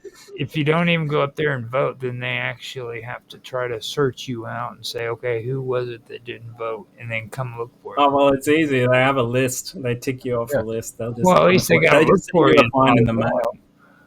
At least they have to look for you, though. My whole point is that. But if you go up there and putting stupid shit on the election card, you're just telling them, okay, this is who I am, this is where I live, fuck you, I hate you. See, the mistake I made is I should never have registered to vote, because way back in the day I thought it meant something until I understood how the system works, and now I regret it. But I don't have a. My only choice is get fined or go there and vote. Or It's like, just- Again, you can always spoil your vote. That is but it's still effort. I have to go find the voting booths and stuff. I find that utterly offensive that people are being fined for freaking not voting in it. You know what I mean? Because that's Oh man, one year we had a federal election and a state election, and I didn't vote for either of them out of principle, and I got fined like $800, God. which was a lot of money for me. So See, that's why you guys need to become the 52nd state, because here in the United States we the people, you guys need to come liberate us and give us democracy. You know, we the people freaking run our election process. You know, we don't allow the government to dictate. If you want to go down more just sort of US globalist route, why don't you do the EU? Well, the U.S. Well, I'm glad we're not in the UN. That's for sure. You know, As China, he's just upset because he knows it's making. With China. China will eventually Ask just take China us by to force. make We don't even need to join them. So. But if you become the 52nd state, what happens is England loses territories. That means that you see. So Yeah, but the problem is we'll have all the crazy Yankees coming over here, Roger. Well, you guys don't allow people into your country without a trade. You know what I'm saying? Like, you have to actually have a trade in order to freaking have a visa there. So that kind of... Well, actually, that's also changed here recently. They let them in, but with a visa, working visa and stuff like that. But a lot of foreigners are coming in right now. Roger wants the US one world order, don't you? Who, me? You want the US one world order. No, I just want you guys to leave my country alone. I mean, I don't think China is the biggest threat. I think the EU and freaking socialist European... And the UN and the WEF and the WHO. They're all basically working for globalists. I mean, if you want to know who's freaking trying to take over the world, it's freaking the EU, and they're doing it through freaking economics and socialism. I think the world was taken over a long time ago, and they're just trying to consolidate. They already basically run the show. It's like Mark has an issue with the word federal and government, okay? And he doesn't understand that. Like, there's two ways of thinking about this. Like, he's actually been more introduced to a unionist freaking kind of government. You know what I mean? Whereas I'm more used to, like, the federalist concept of government. So I feel like I know what the word means, but I don't know what it means in a political context exactly. Federation is like decentralization, isn't it? Remember, there was a difference between the US and the EU. Right. As an example, the US is just one country with many different states within that country. The EU is a collection of multiple countries. We are talking about the sovereignty of countries there.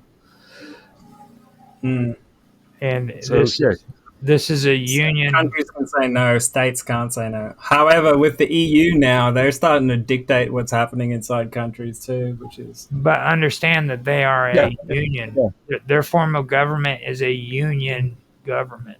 So when And you also got to remember that the European Union is controlled by the European Commission, a non-elective bureaucratic organisation. right, The European Union will only vote upon the things that the European Commission tells them to vote on. and if it's not accepted, it's pushed through repeatedly until it is So accepted. there is, in effect, it's a pseudo democratic system. There's no real true democracy in that system because it's being dictated by a small clink of yeah. individuals So that are in a not union answerable to anybody. government, the central government has centralized authority, and states derive their power from the center. This contrasts with a federation where both the central and the state governments have constitutional authority sharing sovereignty. Okay, that makes sense. So Yeah. basically a monarchy versus whatever we've got. So Just a very simplistic way of the way you could look at it from that point of view. But my point is that the European Union, the member states of the European Union, don't have any real democracy in them because it's being dictated by the European Commission, which is a True. organisation that is self-appointed. It's not elected. There's no answerable person there. Mm-hmm. And that's all part of the plan for the New World Order. So before you guys get too much farther in there, I want to bring up the link that you sent for Australia. It says over 5 decades, here's how voters have shifted away from the major parties. I was wondering if maybe you would like to go over that, or Okay, let me bring it up. Australia. because that was the one thing that you did contribute. You have like no enthusiasm whatsoever when it comes to like Australian politics. Oh, I hope I'm wrong. Yeah, no, I don't spend enough time amongst like people to like really know where the. There's another thing that you've got to think about Australian politics. I remember, especially in the 90s, there was this old joke about Australians being extremely apathetic about their own internal politics, and arguably, Well, we that's keep getting the two fairly same true. two parties. Yeah. No. So what happens is like one party gets in, they fuck up majorly, and then everyone votes for the other party, the blue team. Then they fuck up majorly, and then we vote back on the red team, and it just keeps going like that forever. Yeah, as we've seen in the UK with Labour and Conservatives, and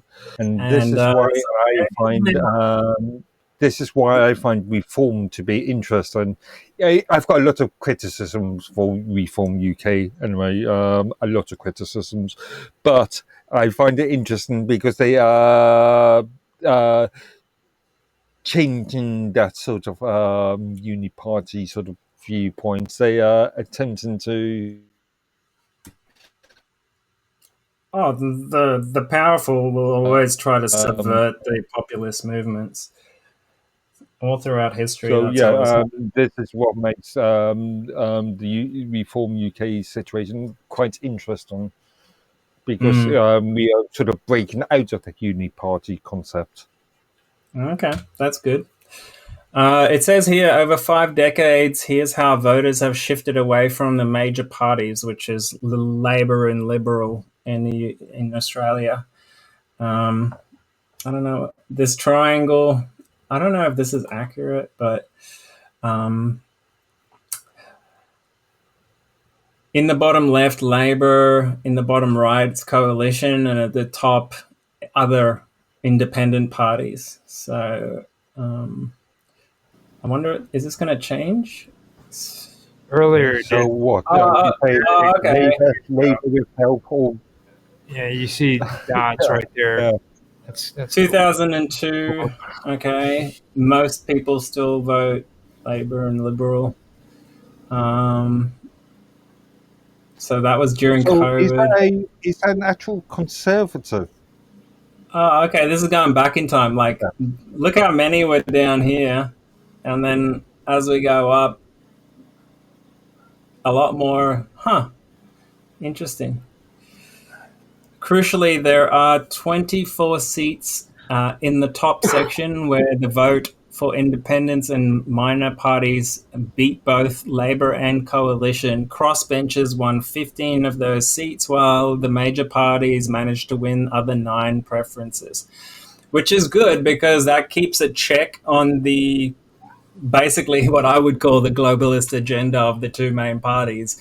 They tend to just like pass the same laws Yeah. along the same agenda lines, right? But if you have like independents in the government, I don't know what you call them, they can basically veto the bills that they pass, or like check Yeah. them. So that is good, and that could even just be an argument for voting right there to try and get some independence in there. So I think in 4 years we'll have a much better chance of electing a new government because people Well, need to and feel maybe a bit more pain, unfortunately, before they change. Um, I, but yeah, me and my friend we're starting a political party next federal election.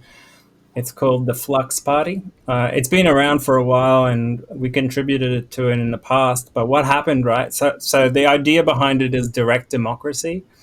We will build a voting app that's blockchain based that allows the voter to dictate what the person in parliament votes on in terms of legislation, which technically should give power to the people in terms of deciding what laws get passed. And what happened in the last iteration of this party was as soon as it gained some political traction, the Freemasons came in and basically offered the leader of the party a deal he couldn't refuse, like making lots of money and working a bank job. And then they told him, in order to get this bank job, you have to wear a woman's dress for a week, and basically causing like getting him discredited. And then they gave him the job, and the party ended. So okay, we're trying to press kickstart it again. Freemasons. That's fun. What was it? Yeah. Freemasons.inc. Yeah, that's right. I'm gonna tell you They right actually do have an It's office. limited. that really competes with the freaking New Zealanders. The I like to call them the Zealanders because freaking Yeah, all But what do you call them? okay. With young leaders or whatever. So this is the new guy, Christopher Luxon, the current Prime Minister of New Zealand, having taken office in 2023. He leads a conservative coalition after his National Party struck a deal with 2 smaller parties following the general election in 2023. So they're also becoming more nationalist, populist, it seems. that's what I'm trying to say. It's in the water, dude. It's Yeah. so Yeah. so when you hear this shit about immigration, just to understand what's really going on. It's like these nationalist groups are coming in and they're subverting the conservative parties. Like you're not actually. Isn't the conservatives nationalists? No, they are freaking they're fundamentalist is what they are. They believe in freaking their traditions and their values, and they believe that freaking laws should be created from naturally and organically from the freaking people, the community, rather than to be forced on Yeah. the people. You know what I mean? Mm-hmm. Mm-hmm. That's the conservative idea. So again, You're talking too fast, Mark. it's questionable. The the idea of conservatism is also is related to national borders, being able to control your own laws, again control, have some sovereignty, rather than being dictated by a foreign entity Well, such as the European Union, let European me Commission. kind of elaborate on that. Okay, from my findings, what I found out was for England, for example, where conservative actually started. Okay, there is Mm. no freaking evidence of the conservative party actually in the beginning up to a certain time period concerning themselves with freaking immigration. They were more concerned with trade and with tariffs, which we were talking about, but that wasn't that Yeah, had at nothing to do the with the time, immigration. there was no real reason to be concerned. Well, you got to remember That would be the argument. That would be the counter argument. during the time that the conservatives were in power, freaking you had the socialist movements that were coming in saying that they need to unionize government and they need to freaking make all private freaking companies freaking part of the state. Okay, they believe Yeah. that banking systems should be ran by the state. They believe that freaking all own companies that were owned and Who are operated you talking about? Socialists? the socialists in Yeah, England. he's Yeah, yeah. talking about these. He's talking about these sort of workers who controls. Or what's the Well, that is the definition Austrian? of, well, Yeah, partially the definition of socialism is controlling worker. major The workers industries will take. by the people. Yeah, But you got to but remember when conservatism was taken real well, I guess it would kind of be at the ending of their really thing. But that was a concern of theirs. You know what I'm saying? Like they were worried about this kind of stuff, What and kind of stuff? they were worried about the socialists and the ideas that they were trying to impose because they didn't believe that the freaking state should be controlling freaking private businesses and stuff like that. You know what I mean? They didn't think that it was necessary for the state to step in and freaking regulate who owns a business and freaking how they should run it. You know, that's not a Mm, conservative idea at all. mm, I mean, well, again, yeah. But I also think, like, with true socialism, it shouldn't be like the state governs maybe those corporations, but it's really just the power of the people that are like filtered through the state. That's what it's meant to be. they Surely that didn't gets. they didn't originally want it to even be what you're interpreting it as. They wanted full and absolute control. Okay, I mean there was none of this. There was none of this flopping around to make people happy bullshit. You know what I mean? They wanted it all. Well, you're talking about communism. No, this is socialism. There's the first international, the second a international, and the third international. Communism is the third international, the third part of the socialist freaking plan. Okay, we're talking right now. What me and Mark are talking to you about is the second international, which was the conference that was held. One, two of them were actually held. One was held in England, and the other one was held. No, they were both held in France, but one was Yeah, fair enough. okay. But The first countries to implement socialist principles in their governance include China, Vietnam, Cuba, Laos, and North Korea. Now, you could argue that those countries are most efficiently run, except yeah, but maybe China and North Korea. But but yeah, yeah, then they did take efficiently control. run They did take control. where the But they weren't. I don't know. where I the wouldn't say state they were pure controls socialists. They were everything. more communists, right? I don't see a difference between the two, other than the fact that the pure I don't. socialism, they didn't believe in violence, is what the difference is. Yeah, the difference is communism is fascist socialism, whereas like the the the, what I would call pure socialism is about cooperative enterprise. I would call it like a cooperative, you know. I don't think that's ever been done successfully, but I would like to see it. Like it's been done in communities, but not in countries. And I would argue that the reason for that is they started communism to stop real socialism from happening because they knew how powerful it would be. And there has been places in, like, I think Netherlands, where they had like a socialist city where the bank was owned by the community and everything, and it became really prosperous at one point.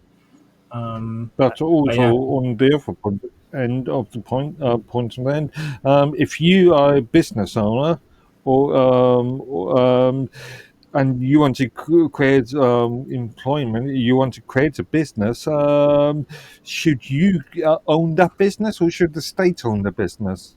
Well, If you are, if you want to have your own little house out in the woods, should you be able to purchase the house? Just from like a own the house, game or theory should the point of state- view, from a game theory point of view, it makes more sense to have cooperative enterprise and to be able to take out loans without interest than it would be to every man for himself and like pure capitalism. Again, going back to the I'm you supposed will to be own globalist nothing here, and you will be happy. Look at Yeah, this shit. remember that. You will Yeah. own nothing and you will be happy. I'm the That's global. Well, what you Well, that's Right, the opposite explain. of what I'm saying. I'm saying you should own everything with everyone else and be even happier. That doesn't freaking fly, dude. That's freaking. Yeah, that doesn't fly. That's like the That's- socialist Oh, you guys are just closed-minded. Yeah, whatever, dude. Like you're trying to be smooth and shit and talk side. No, I'm not. It's Yes, fucking- you are, dude. That's Have you exactly never heard of a cooperative? See, you got to spend more time with the hippies, a Roger. co-op. That's your A problem. co-op. What the hell you think a freaking socialist co-op is? Cooperative. Yeah, exactly. Cooperation is better than every man for himself. That's how humans have survived through I was- ice ages and shit. So you don't believe in competition? You don't believe in less than fair markets? You know,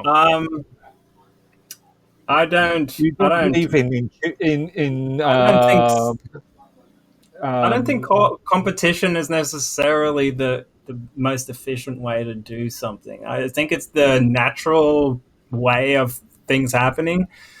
But I think believe in incentivization could be just as powerful. you want to stagnate. What? stagnate. That's his English. No. He said, That's not what I'm saying. Um, I'm saying I want to create prosperity for everyone rather than just for the select few, which is what this system has created. And we have 1% of the population, less than 1% of the population, owning 99% of the wealth. All right, that's what capitalism does in the end.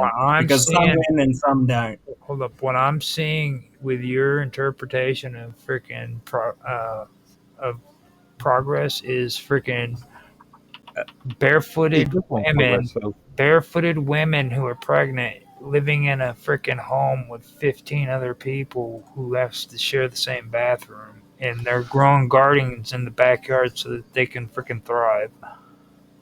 Okay. Growing their own food that it doesn't have petrochemicals in it. Like, I mean, what's wrong with free love, man? What's wrong with free love, Roger? You should try it. Barefooted, pregnant, and growing cantaloupes in the backyard. Are you telling me you won't get these girls pregnant? Also, he's talking about he doesn't want individual responsibility. Like, see that dude right there? Opposite.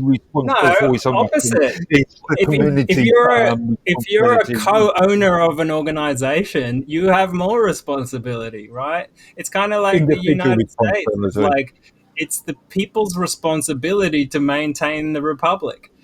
It's not like they can just go hands off because then the tyrants take over. It's the same with a cooperative. You know, you got to like put the work in and you get the benefits. Well, see, the thing is we finally get to talk to somebody like this, because last time we had this conversation, it was with Bob Dub, okay? And like everybody worries about saying the wrong thing to Bob Dub because she will freaking like start crying and shit. You know what I'm saying? So it's like freaking It is the way everybody. some people measure the language. Right. You know, Well, I don't I'm just like that. saying we were all tippy toeing around this with freaking Bob Dub. Oh, And, some of us won't. but then Otto freaking turns around and says some freaking comments about Coca-Cola and shit. And like all of a sudden, she just fucking went nuts. So this is The thing is, basically our only time to actually have a conversation with somebody like you, who's even cooperatives need some kind of governance structure, but there's many ways you can do that, right? You could have hybrid systems. Often it has some kind of voting involved, like some kind of democratic process within it. But it comes down to who owns it, right? Do you want some rich cunt overseas to own your critical infrastructure, or would you rather be a co-owner of the things that you need to survive, or Thank you. and therefore Thank have you, a Karl stake? Marx. Thank I'm you, just Marx. saying, it makes more sense. It Again, makes more sense. you as an individual own nothing, and you will be happy, according to Mr. And you Marx. will eat the bugs. Mr. And you will eat the Marx bugs. Robot. and you will eat some bugs. Yeah, thank you, Marxist robot. Klaus Schwab. Okay, so we have come to freaking 5 hours and 45 minutes. We were able to cover your guys' politics as far as we possibly could, but the rest of this later on we can hold on to because it really doesn't pertain to us in particularly. Like I really don't give a rat's ass about Canada's sovereignty in jeopardy in the 51st state. I don't really care about freaking Faisal Islam. You know, Carney wants to lead G7 fight back on Trump's tariffs and stupid shit like that. You know, fucking Canada, to be honest, I mean, they're really, really lucky they have a government. I just found out that like they've only had their constitution since like the freaking 1980s and shit. You know what I mean? Yeah. I think freaking didn't Australia have like a constitution longer than that? I mean, 1901. you know what I mean? Come on, dude. Fucking, it took you 80 years after freaking Australia got theirs. You know, so I mean, all I hear is stupid people. That's the only thing.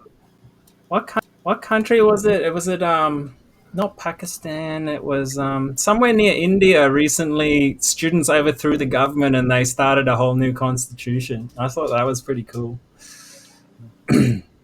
Well, India even got their own constitution though, even though they're a part of the colonies.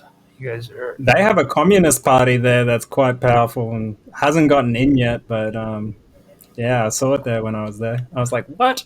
You actually have the option of choosing communism still. It's pretty crazy. God. Well, I mean, here you can join a communist party. I've seen that in the freaking election polls. Like, if you're a part of the political parties, they're not an option that's given because you're a part of that party's selection. You know what I mean? When you go and get the papers to sign. But like an independent voter, I get to see all of them. And I kid you not, man. There's actual communist parties that freaking have people trying to run for office. Right here. This is how Mark gets ready for a podcast. Yeah. So, I don't know if you guys really want to say anything about Canada. Do you want to say anything about Canada? Yeah, I do. I just want to say that I'm concerned for Canada because of who they elected. The guy, he was like the head of the English central bank, comes over to Canada, becomes the head of their central bank, and then becomes freaking prime minister. He's like the definition of a globalist. and now he's leading like the charge against like the tariff wars against America. Like that's going to do anything. It's just going to drive their economy into the ground, I reckon. I feel sorry for Canada right now, to be honest. That's all I really want to say. Go ahead, Mark. I know you want to say something, dude. I know you want to say something. Don't pretend. Yeah, yeah. I just realised I was muted. Roger, you mentioned the no pain before gain, before change thing earlier, and I mentioned exactly the same thing. You mentioned it in relation to Australia, but I mentioned exactly the same thing in as far as Canada is concerned. In one of our Matrix chats a couple of days ago. Mm-hmm.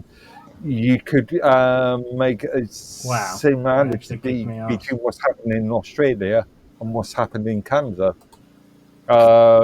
People are Let's going try to this again. people are going to get frustrated sooner or later, and presumably in the next 4 years, within the next election, there will be a major change in Canadian politics, like there might well be in Australia politics and also in British politics. Yeah. Now, We are on the cusp of something of a major change, I feel. now, freaking Mr. Robot was talking about Le Pen.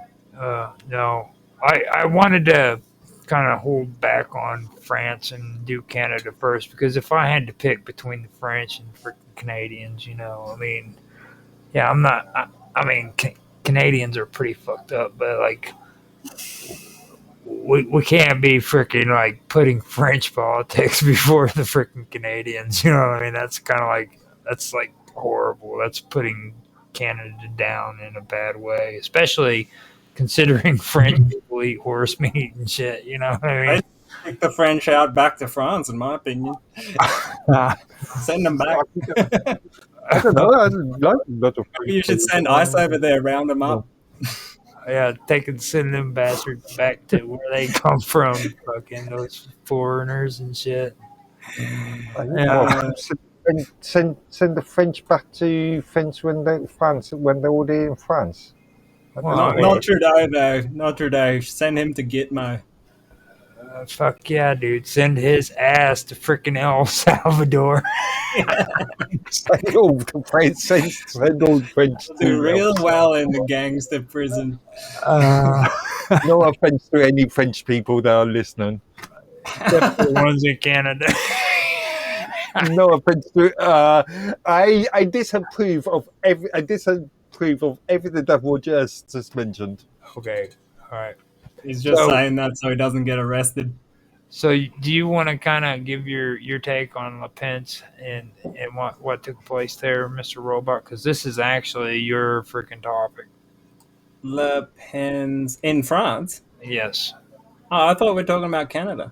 Well, we don't want to stay on Canada too long. You know, man, we got All right. a short period of time. Unless we get something Well, important to add. basically, the short story is that Canada had a populist leader come up, and her name is Marie Le Pen, and she has been caught up in this political warfare situation to basically politically like kill her political movement because they charged her with embezzlement, which I think she was imprisoned. They were going to imprison her, but then it got suspended. But she's got a 5-year ban from running for political office now. So it basically just cancelled her whole political movement, which I think is completely unjust. She was gaining quite a bit of traction, and now we have. Well, she was partially funded by this like billionaire guy. What's his name? Laurent Wauquiez. I had a hard time saying his name too. Yeah, but he basically says, I don't really care who gets in. I'm just like funding whoever I think is like where the tide's going, kind of thing. What, And actually, it wasn't even a vote. The money that was it was much more of a technical issue rather than a legal issue. In under EU law, leaders cannot control the money themselves. That has to be done by a third party. That has to be done by a somebody lower down in the chain, and this person was actually misappropriated um, these funds, and so, so she was actually used as because she was the leader of the party at the time. She was actually used as much more of a scapegoat. yeah, yeah, because I like agree. yeah, I because they were agree. all getting up to that kind of stuff, and I bet she wasn't even, but they just like Yeah, blamed it on her. Well, she's there But has now, been it several goes back cases. to the Who is stupid people, you know. who is the what's the blonde? What's the head of the EU at the moment? First line. say Um, again. head of EU. The hang on, president That of lady, the European Commission. Ursula von der Leyen. that Leyen. German Uh, chancellor, she's like yeah. pure evil, man. Yeah, the president of the European Commission at this She's a present moment. freaking savage. There is sufficient evidence to say that she also misused EU or EU EC money, No and doubt. she was never investigated, and there is suspicion that there have been several EU stroke EC members that have misappropriated money, and they've never been investigated. Therefore, you've got to add two and together and think of this as being because the French party that we're talking about, what is anti-EU. You can see there is a question of political. Well, that's populism. Let's call it, yeah, you could call it corruption. In fact, manipulation. No, that's Oh, true. 100%. That's 100%. true. Popular popularism or whatever. Yeah.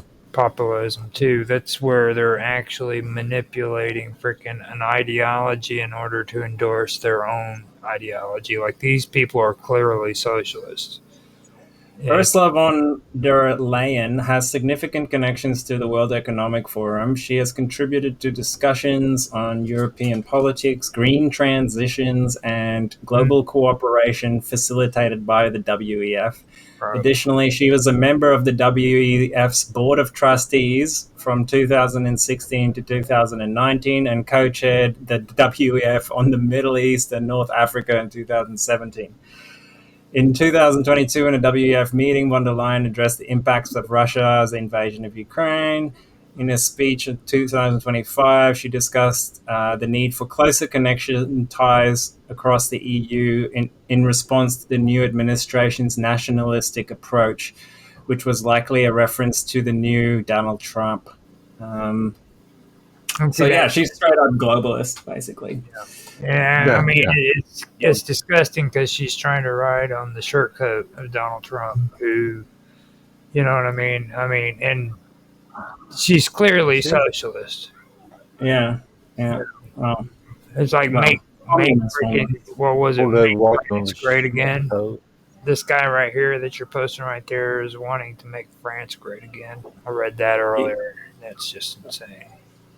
Yeah, well, this is what happens when they take out the populist movement. It creates like a power vacuum, and Remember, Macron's also a big globalist as well. He believes yeah, in. yeah. So Who yeah, and I'm sure your leader as well. What's his name again? Starmer, Starmer. Keir Starmer. Yeah. He's made. He's quoted to have said. Isn't he buddies with the WF as well?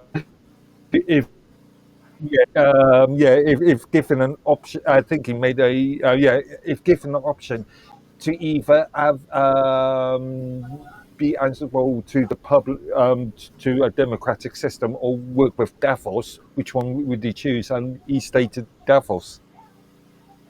Yeah, yeah. So yeah, he doesn't believe in democracy. And they literally go to a conference every year called the World Government Conference. Ooh, I wonder what that. Any more blatant than that? Anyway, So, getting off of France, dude. Let's talk about the cool stuff you put up earlier too, because like we were, you posted some stuff concerning freaking Gorgescu Baker, the Romanian election. that's right. So, as you can see here, Gorgescu has been sort of politically prosecuted, and I've seen some of his speeches, and he's actually like pretty awesome dude. Very much for the people, against corruption and stuff like that, and he seems like a really level-headed person. Anyway, he's been prosecuted for some time, even raided by the authorities, and his political movement was gaining a lot of traction. Also considered a populist, and yeah, basic and like I'm pretty sure Romania banned George Soros, right? Like they kicked him out of the country, and yeah, I don't know how he's like now they've come in and basically prosecuted him again, and the Romanian Constitutional Court's unprecedented decision to annul last year's, like he actually got elected by the people, and they annulled the presidential election, and a month later to barred him from running, even though he had like 45% of the vote. It has sparked a political firestorm at both home and abroad, with many denouncing it as a coup d'etat. And 3 of the court's 9 judges are under scrutiny for their connections to the powerful globalist networks. 2 of the judges have ties to billionaire George Soros, while a third has links to the US President Joe Biden. At the heart of the controversy, the brazenly anti-democratic decision to ban the only candidate critical of the US foreign intervention, NATO, and the EU is Judge Elena, can't say her last name, who sat on the board of the Institute of the Public Policy in Bucharest from 2005 to 2019. The organization has received significant funding from the CEE Fund, a branch of Soros's vast foundation network. Critics argue that the institute operates as a foreign influence tool, manipulating public opinion to align with globalist interests. Tanaseku's past role as an advisor to President Klaus Iohannis, a key figure in Romania's corrupt, entrenched political establishment, further raises concerns about partiality, since the annulled election extended Iohannis's presidency for several more months. Interestingly, Tanaseku's was appointed to the Romanian Constitutional Court to serve a 9-year term by none other than President Iohannis himself, as a Romanian investigative journalist Josefina Pascal reported. another judge facing scrutiny. Anyway, I don't think we need to go into more Yeah, details on it this. looks like it. The It looks point, like yeah. That is the point is the globalists are encroaching on Romania and basically did a coup d'etat on the government and is now taking over the country, which is concerning for all of Europe, really. Because they're digging in there after Trump's gotten in and sort of cut off their funding. They're digging into Europe, and that is their main sort of base. So that's going to be a problem for everyone in the future. Now I know you did the freaking where there's links to Soros and Biden, but there was also another article that freaking was mentioning his property was raided too, wasn't it? Yeah, that's right. Yeah, Globally. for a few years, like since 2022, they've been hassling him. It was raided in 2024, last year, I think. Yeah, so they're constantly raiding his property and trying to find incriminating evidence against him, most likely. Mm-hmm. Mm-hmm. So, what's the deal with TikTok?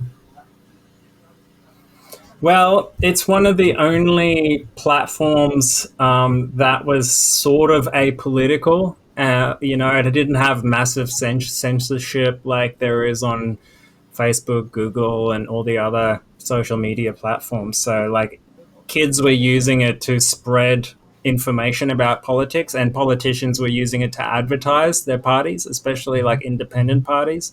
So it was helping massively with the populist movement, and that's why they were trying to ban it. I think they did ban it. It's got enough. The same reason why Biden tried to ban it as well. And there's nothing related to TikTok and the Chinese Tencent, and there's no connection there. Yeah. Now, what it is they're saying that freaking that TikTok was causing election interference in Romania, so they wanted to ban it. It is causing intellectual, but organic interference, not like blatant corrupt interference like they normally do. You know what I mean? That's why I hate it. No issue with security, data collection, the CCP. Mate, every website on the internet does data collection. It's never been a problem before. But as soon as it's a populist, it's creating a populist movement. Now all of a sudden we're worried about it. Who owns TikTok? What? Who owns TikTok? No, I'm not a retard. Who owns TikTok? Who owns TikTok? Who owns TikTok?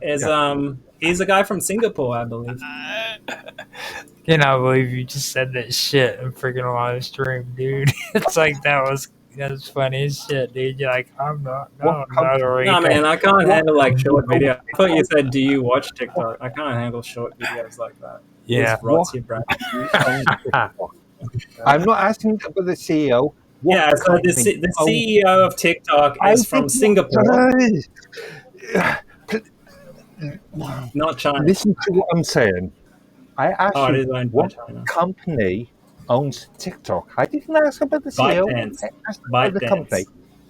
And who owns and which country is ByteDance? Cayman Islands. It's incorporated in the Cayman Islands. Okay.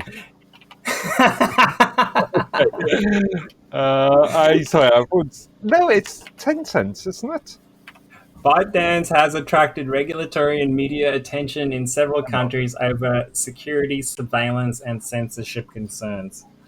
Like, that's not a concern with Google, with Facebook, and all the other social media platforms. What I'm saying is they're using this point only now when people are using it for free speech, all right? It's not like the CIA has their dirty hands in all the other bloody media, like tech companies. It's because it's against them that they're trying to ban it, not because they're so humanitarian, they care about our privacy. Fuck off. I don't believe that. just to clarify, ByteDance is actually based in China. It's actually a Chinese. Headquartered in China, but Yeah, precisely. incorporated in the Headquartered Cayman Chinese. Islands. Yeah, headquartered in China. Yeah. Look, CCP. who cares if China gets your data? They're not going to do anything with it. Like, what's more important is who's getting your data in your own country. That's the Well, I people who's going mean, to. shit, dude. You just start spraying it on about me and fucking call me a globalist because of the shit I said. And now look at you. Fucking, I mean, oh, okay. Nobody cares if freaking China gets your data. But I mean, China has no power to prosecute me in my own country. But you know who does? My own government. That's more what I'm concerned about. I don't want Yeah. them knowing more than they need to. And this falls Bloody back. people in UK are getting banned, like jailed for Twitter posts now. That's what you got to be worried about. Yeah. So And see that falls back on England. It's always freaking England's fault. They cause so much shit that freaking. remember how, like, when Musk bought Twitter, every country wanted to ban Twitter because Musk was allowing free speech, and they all came to Musk saying, "Oh, you have to censor this and that and the other, otherwise we're going to ban you." In Brazil and France banned it. EU. I was joking. Roger. It was Scotland tried to. It had nothing to do with privacy. It had everything to do with free speech. The Scottish National Party tried to push extreme sort of internet conditions. So a couple of years before the Online Safety Bill Act in the UK. So rather than calling it an English problem per se, Well, I mean, you guys need to keep your freaking people under control. Like Scottish fucking people turned all like homosexuals and shit. Like not all Scottish people. most of them. I don't know too many of them. I mean, in real life, meeting these guys. Okay, I mean, like they're almost. I think they might need to be liberated, Roger. How many Scots have you met? I know freaking Rapid. I know freaking Cosmo, or Cosmic. Have you been to Glasgow or Edinburgh? Every I have. most of the people who Nah. most of the people who are freaking like Scottish, from my point of view and what I'm seeing on the internet when it comes to things, are usually like gamers who freaking are like politically correct and then kiss ass to fucking YouTube so that they can freaking. Yeah, but that's not real Scotland. The Scottish are freaking old school, like hard asses, you know. Well, dude, I mean, maybe back in the day, but now like they worry about family friendly shit. You know what I'm saying? Like, I've been feeding them plastic and whatnot for how many decades now? Giving them Botox and shit, making them walk straight. You know what I mean? It was like at one time, fucking Scottish were the freaking rebels of the freaking islands, and now they're a bunch of pussies, dude. I mean, seriously. Like, no, Well, I'm gonna say it's the whole world. It's the whole new generations, because I need to take there's that like back. a global program of turning everyone into these like pussies, so they don't fight back against the totalitarians.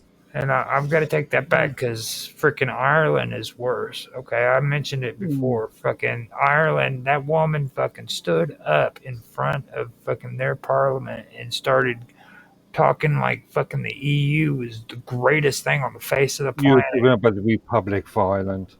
Right. But that's my whole point, though. You know what I mean? It's like these are the Irish, dude. You realize how long it took for them to gain their independence away from England, you know? And what do? They freaking want to hand it over to the EU like it means nothing. What kind of mentality freaking is that, you know? That's insane.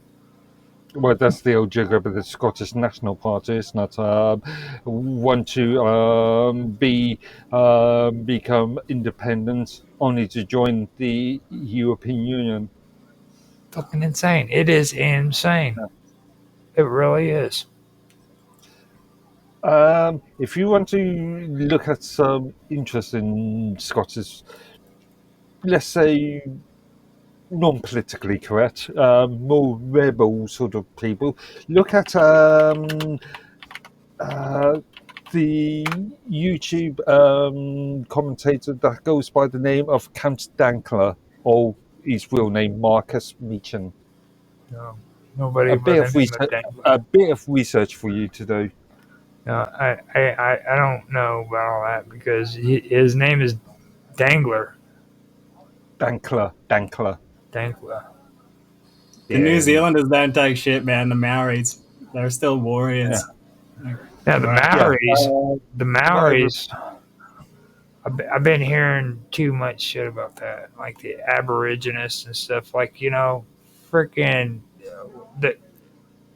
these crazy white people in New Zealand are fucking nuts. Okay, um, like they were there first. Shut the fuck up. You know what I'm saying? Take your fucking Maui or what do they call themselves over there, the Kiwis. Take your Kiwi ass fucking where you fucking came from, you immigrant What are you fucking. talking about? The Maoris were there before the white people. That's what I'm trying to say. I'm saying Okay. them fucking Kiwis need to take their asses back where they come from. I mean, England. speak the fucking language, goddammit. What the fuck's wrong with you? Come on over to their fucking country and saying, "How dare you fucking tell Hey, us?" you guys did the same thing. Yeah, come on, dude. Seriously, fucking bunch of immigrants. Do you speak Indian? Do you speak Native American? I don't think so. Yeah, I mean, I'm so sick of fucking hearing these crazy white fucking New Zealanders, dude, like talking like fucking they have rights to badmouth fucking the indigenous fucking political party in that country. You know, they did so many horrible things to them. Granted, don't get me wrong. They were like a bunch of cannibals that fucking ate each other. You know, I do understand that. That's where they came from. But still, you know, fucking wake up. You know, like we don't sit and fucking bash the American Indians here in the United States. You know what I'm saying? We know the shit we've done to them. I don't think it's widespread in New Zealand either. I think they're pretty proud of their heritage there. No, it's not. Fucking the amount of freaking people that are freaking indigenous that are in prisons there is freaking insane. And then like the New Zealanders, the New Zealand freaking government is actually freaking putting out bullshit saying like they have some of the best prison systems in the world. You know? Well, there's two sides to that story. It's like, Yeah. crime did become pretty rampant there when the bikie gang started selling methamphetamine throughout the country. So violence became a problem, but at the same time, the government also became tyrannical during COVID and just started locking people up left, right, and center. Yeah. They were getting bad about it. But just in general, I think all nations that, where white people sort of colonized, they should give the indigenous people a lot of respect because they were there for thousands of years, sometimes tens of thousands of years before, and sort of laid some amazing cultural groundwork before that. And yeah, I think it deserves a lot of respect. You know? But I fucking, those fucking Kiwis, they just keep running their fucking cocksuckers. You know what I'm saying? Take your fucking ass to fucking where you come from. Learn to speak the fucking language or go fucking home, dude. That is the By one. your standards, now you have to learn Native American. Well, I mean, if we can say that shit here about fucking Mexicans in the United States, then they should be able to say that about you fucking crazy fucking white people in freaking New Zealand. You know, like take your asses back home where you belong. Fucking give us our land back. Because I mean, New Zealand's not really that big of a. But by that standard, the Spanish should leave Brazil and South America and go back to Spain. I'm glad you said that because you know what? I really don't like the idea of these Mexicans trying to freaking claim the native fucking Indians in that region's heritage like it's The theirs. Americans should get out of Texas, give it back to Mexico, maybe even leave and go back to England and Scotland. Hang on. Texas has been owned by what, 5 different countries, including Texas itself has been a country. Yeah, a country of its own. Yeah. So who you are going to give Texas back to? Are you going to give Texas to the Texans? As be Yeah.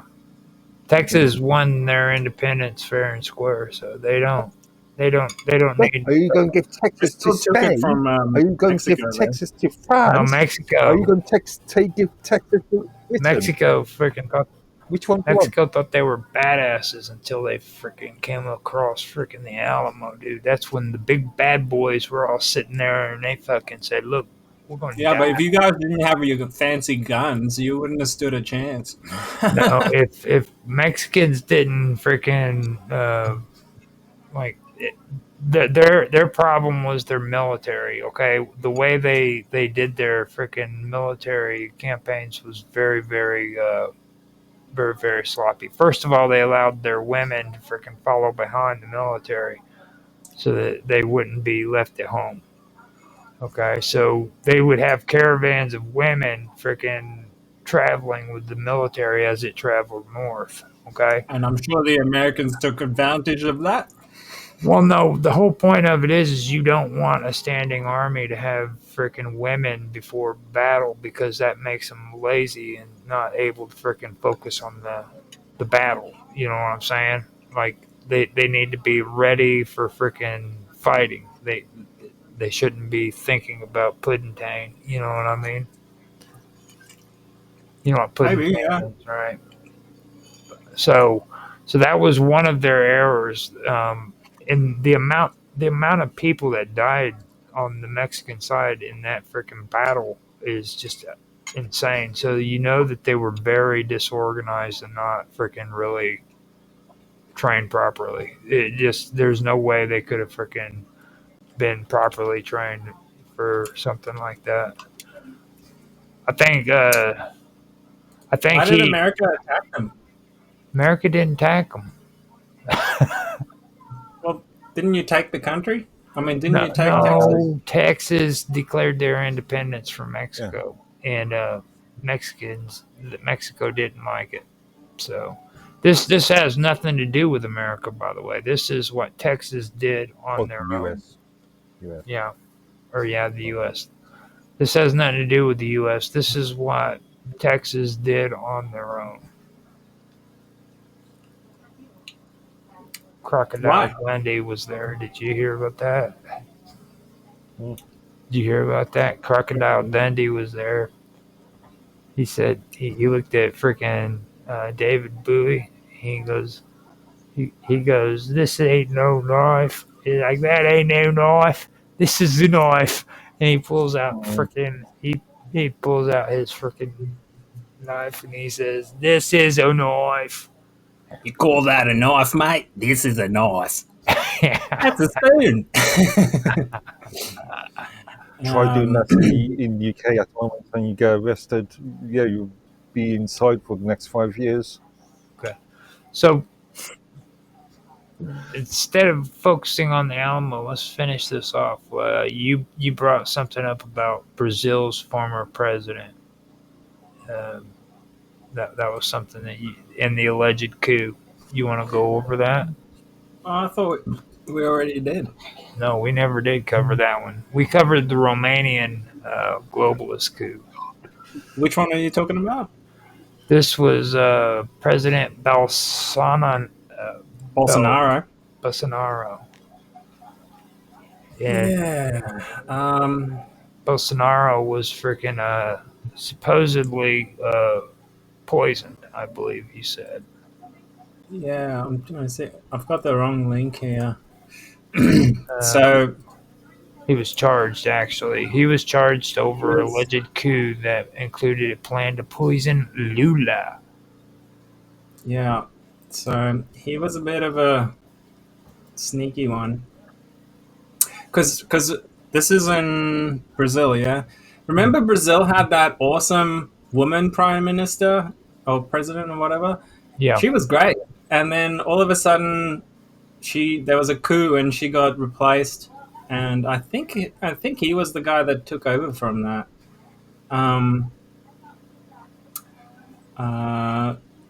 But yeah, he was accused with attempting a coup to stay in office after 2022 election defeat in a plot that included a plan to poison his successor and current president Luis Inácio Lula da Silva and killed a Supreme Court judge. So, not a nice guy, you know. Whenever your president's trying to do stuff like that, probably not a good idea to let him get in power. Yeah. The alleged plot, he wrote, included a plan to poison. Yeah.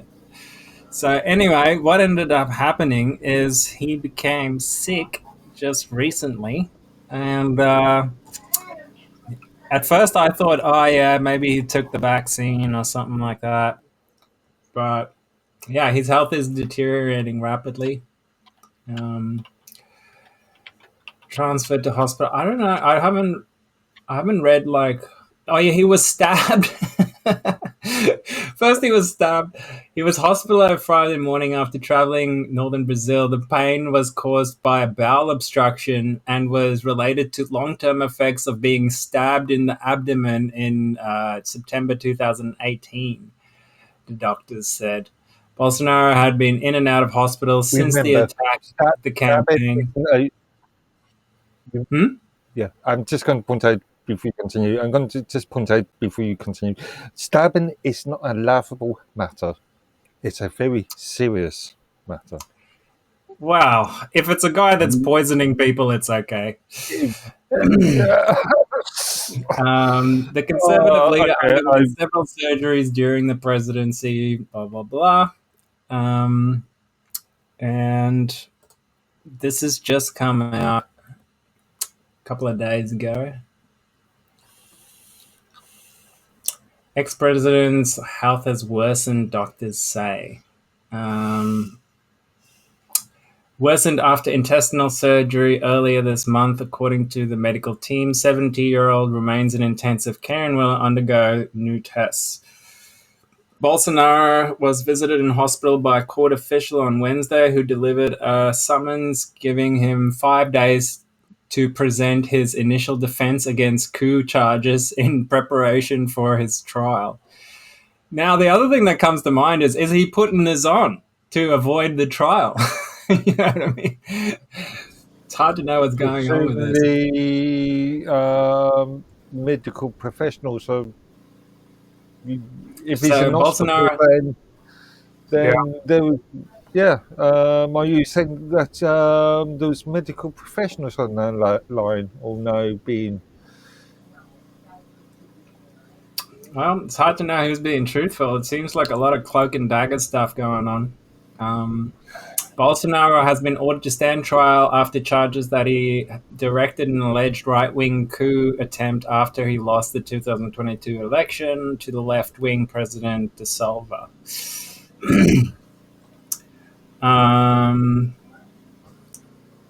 During the alleged coup attempt, Bolsonaro's supporters stormed government buildings. Investigations by the police outlined allegations he had personal conversations, including with figures from the armed forces, about the idea of a coup to cling to power.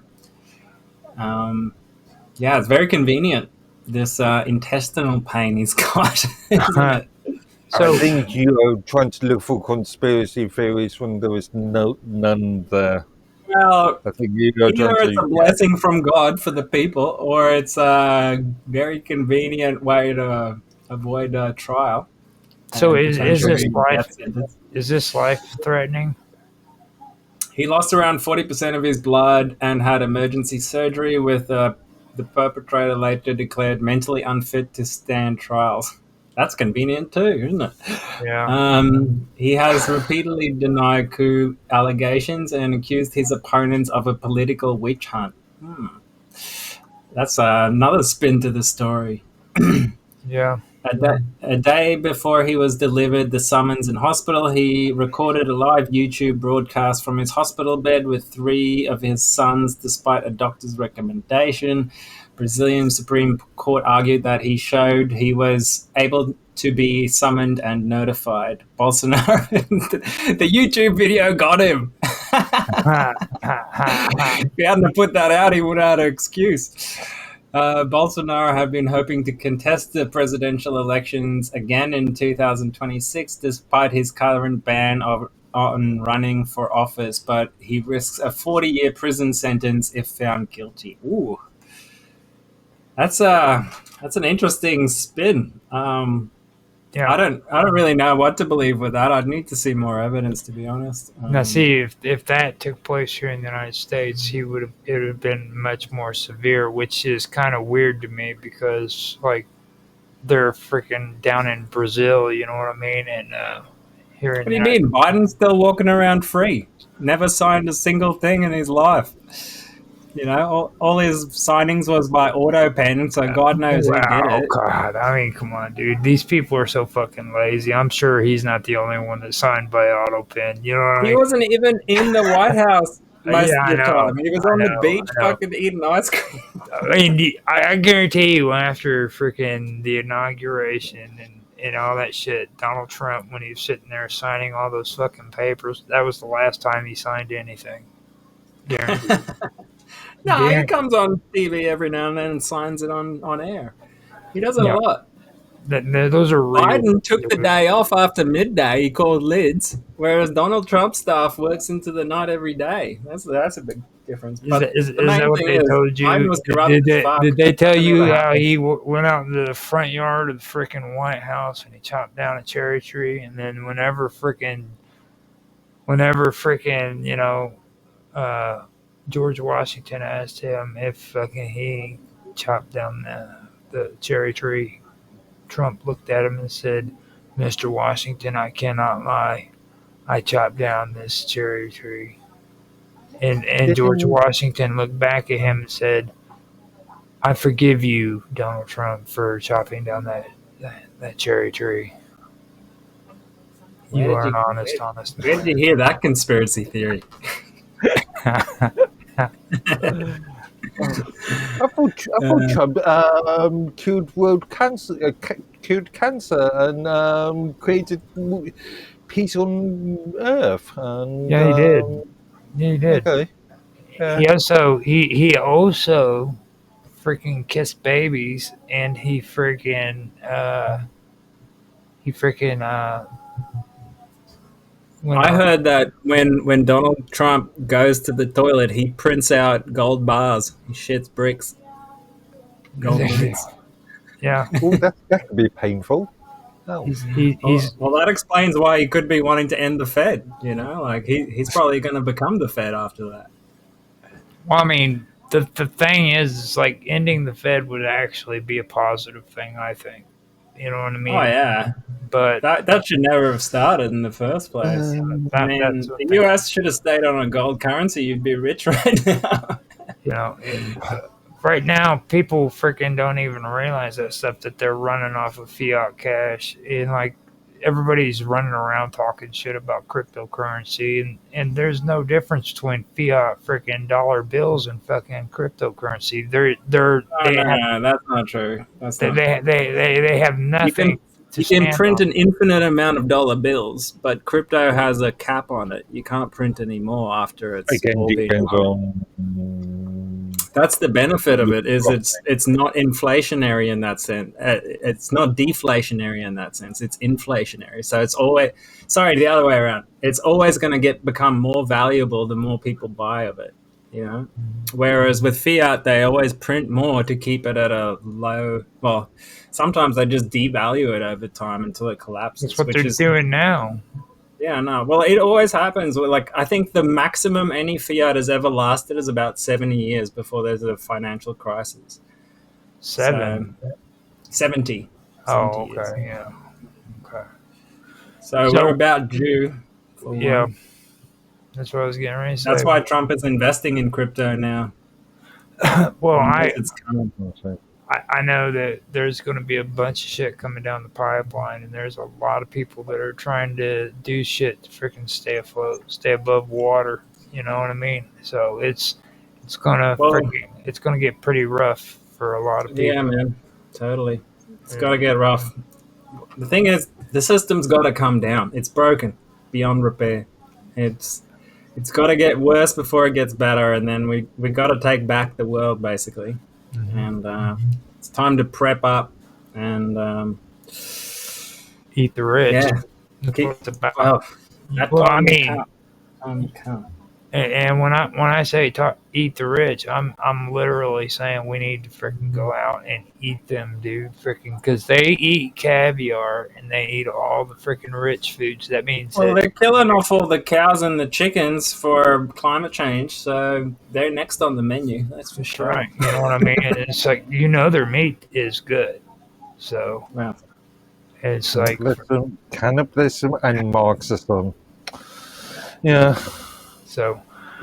Told you, it's starting to sound more and more like a socialist. Well, I wouldn't say so. Socialist. I would say freaking. Well, if you consider eating human flesh social, then I guess you can say that.